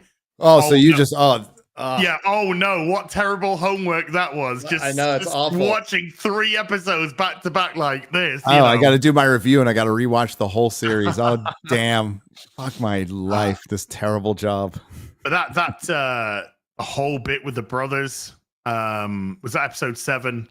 The whole bit with the brothers, dude, that was dark, man. Was just holy fantastic, fucking fantastic. It's you get that, which is traumatic for him, whether or not he's obviously he's the one that fucking caused it, but it locks him into a bit of a psychosis. We see the results. He doesn't care. He's he just wants his mum to himself, essentially.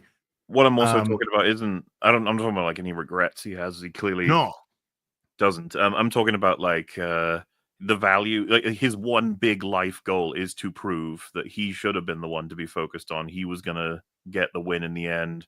He's gonna make that promise come true. She's gonna end up in a penthouse. He's gonna be rich. He's gonna be in control. And that is like everything has worked toward that, even at the cost of everyone.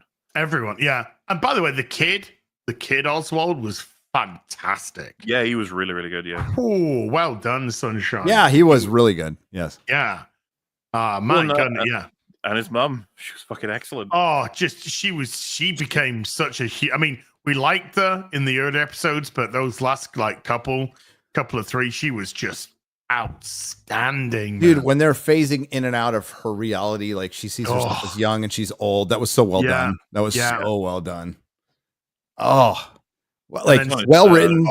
But when she sees the sons, because she said, "Oh, I see my boys," and then when we actually get to see her seeing the boys, and they're just stood there dripping. It's so good. Like, Oz annihilated her because she was torn between the whole. I can't when she stabbed him, she saw the kid vision. Yes, yeah, she saw the kid. Yeah. It's just fucking sad, dude. Like, because it's what's his name, Rex. He presents her the options, right? You can manipulate your son to be the most loyal soldier you'll ever have, or we can kill him. We can kill him, yeah. And she chooses to. Well, initially she chooses, of course, to kill him. Yep. Yeah. And she lives this miserable life, and then it ultimately ends. She's still alive, by the way. She's catatonic. Not totally, like she's aware she has no motor skills, so she has a catastrophic stroke, and Oz has her as a kept woman, like her view of the city. She's like she can't move, and like she just cries, and it's fucking brutal. Oh my god! Well, and he sees the tear, and he's like, "Yeah, I know, unbelievable, isn't it? We did it. We've got it." I know, totally. Yeah. And we all know that she's just like, kill me. She's yeah. killing Well, me she said as much. She told him to do it, and he wouldn't do it. Yeah, he wouldn't do it. Yeah, so we know it's just another it's broken promise. Just kill me. Just please kill me. Fucking amazing series, and you should watch it if you haven't. It's 1,000 times better than the Batman. Well, the ending's so perfect as like interested in the Batman 2? You're like, yes. I am. Yes. I am actually looking forward to this movie now. But I was not even, I don't even know if it's going to come out because that hasn't been brought into pre-production.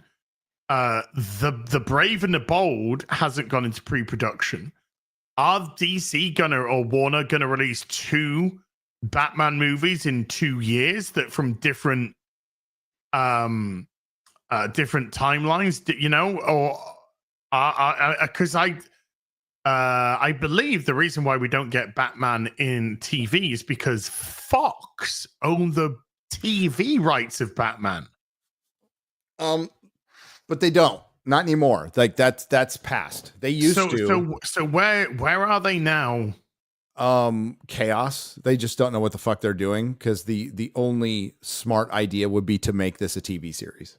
Yeah. Absolutely make this a TV series. I'd have to imagine that the critical appraisal of the Penguin is probably making them again be like, oh fuck, what's our plan? What is our plan? Well, I mean, the smartest guy in the room was Colin Farrell immediately saying when it went number 1 was, I'm never putting on the makeup again. So if you want to get me back for season 2, you better roll up a huge fucking truck of cash. Yep. He's signed for 3 Batman movies anyway. Yeah, and he's in the Batman. He said he's got 5 or 6 scenes in the Batman 2. Oh, okay. Yeah. Okay. So we will see. Well, but that letter from Catwoman. I just want him to be the main villain of the Batman, too now. I actually don't mind the angle that he is the crime boss, and that Batman will be dealing with a primary villain doing their own plot line, and that Penguin is in it, and he's gonna have to move through Penguin's world if he wants access to the underworld, essentially, you know. Well, I guess we've all seen the deleted Joker scene from the Batman. Yeah, I'm in no mood to have another Joker right now. No, that's just it. I think that's horrendous. You look at that versus what Colin Farrell's been doing with the Penguin. You know, we could get a seriously good Penguin, just main villain movie. We could, yeah. It doesn't seem like they want to do that though. From what I'm guessing, I don't know. Maybe Batman 3 if they ever get there. Which, best of luck. It's going to be so crazy because. Yeah, you're going to have to.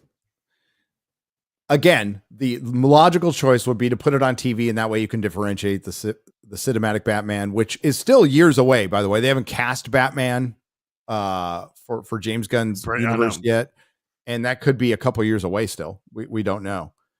But it's meant to be the 3rd film on the slate. Well, have they even started filming the Batman 2? I know they delayed it. No. And they're going to be fast track. And this is what Warner Brothers does, right? They'll make the wrong decision. I promise you, they will make the fucking whatever decision they should make. They won't, because that's fucking Warner Brothers. Believe me. There is a Warner Brothers product out there. I got to leave it at this that I've seen. They had every opportunity to make the right decision, and they made the wrong decision.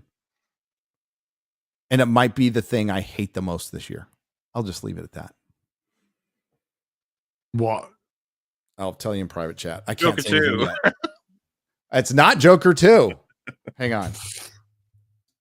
Because that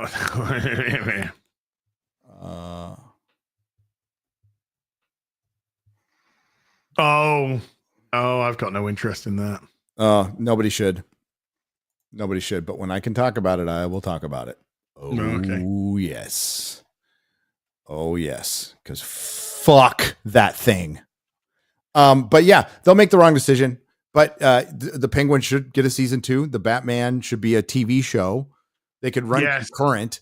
And that way you'd have 1 year a Batman show and the Penguin show. Or you could do another villain show. I don't care, but I'd stick with a Penguin show. So you do a Batman show, a Penguin show, and then you have something every year and you keep that momentum going. I am perfectly fine with recasting Robert Pattinson with somebody who will sign up for Yeah, no sign up for the problem. show. I don't think that I don't even think that's a problem at all. Like at all. You would save money. There's better actors out there. He wasn't the worst thing I've ever seen, but he's not like worth like, you know, paying all this money for a series. Just gets some other guy. And I don't know, keep Andy Serkis as fucking Alfred though. Oh my god, give him more scenes. Holy shit. Yeah, he got so when I watched 3 scenes. Well, that's just it. I watched the Batman a few weeks ago due to the fact that, you know, the Penguin show. And I was just like, God, Andy Serkis is just criminally underused in this What a film. great cast that you not using. I know. And then but there's so much stuff in there again. I was when I was going through it, and I'm just like, fuck, you know. Carmine Falcone was played by 2 great actors. Great. Yeah. You know, like that's. But the second, if logic dictates where the Batman was going in the first film, then Hush would be the villain of the second. Because that's what it was hinting at massively. If you go through, yes. If you go through the Batman, it's setting up. Why Hush. would you go to Hush? By the way, like, I mean, like, I'm fine with going away from the Joker. Well, because why every other one's been used. You know, they've used Penguin, Mr. they've Freeze. used Riddler. Well, I mean, okay, I'm saying Mr. Freeze was used in '97 still. You know, they've used. I don't count that Ivy. shit. Let's just. I know, but from I'm just Nolan saying on. ones which are used. If you wanted, Hush is a villain that should. I mean, Hush was used in this fucking pathetic Batgirl TV show, but nobody saw that, so it's okay. Well, he was in Killer Croc was also used in that fucking shitty. Yeah. If you use something like Hush, though, it would make sense in that world. I think Hush could be done particularly well in that world. Genuinely, like a Joker's proven this. If you just do the invention correctly, like they could go Scarecrow. Not true. They do it right. I mean, if they did I mean, I would love a Mr. Freeze if it was kind of like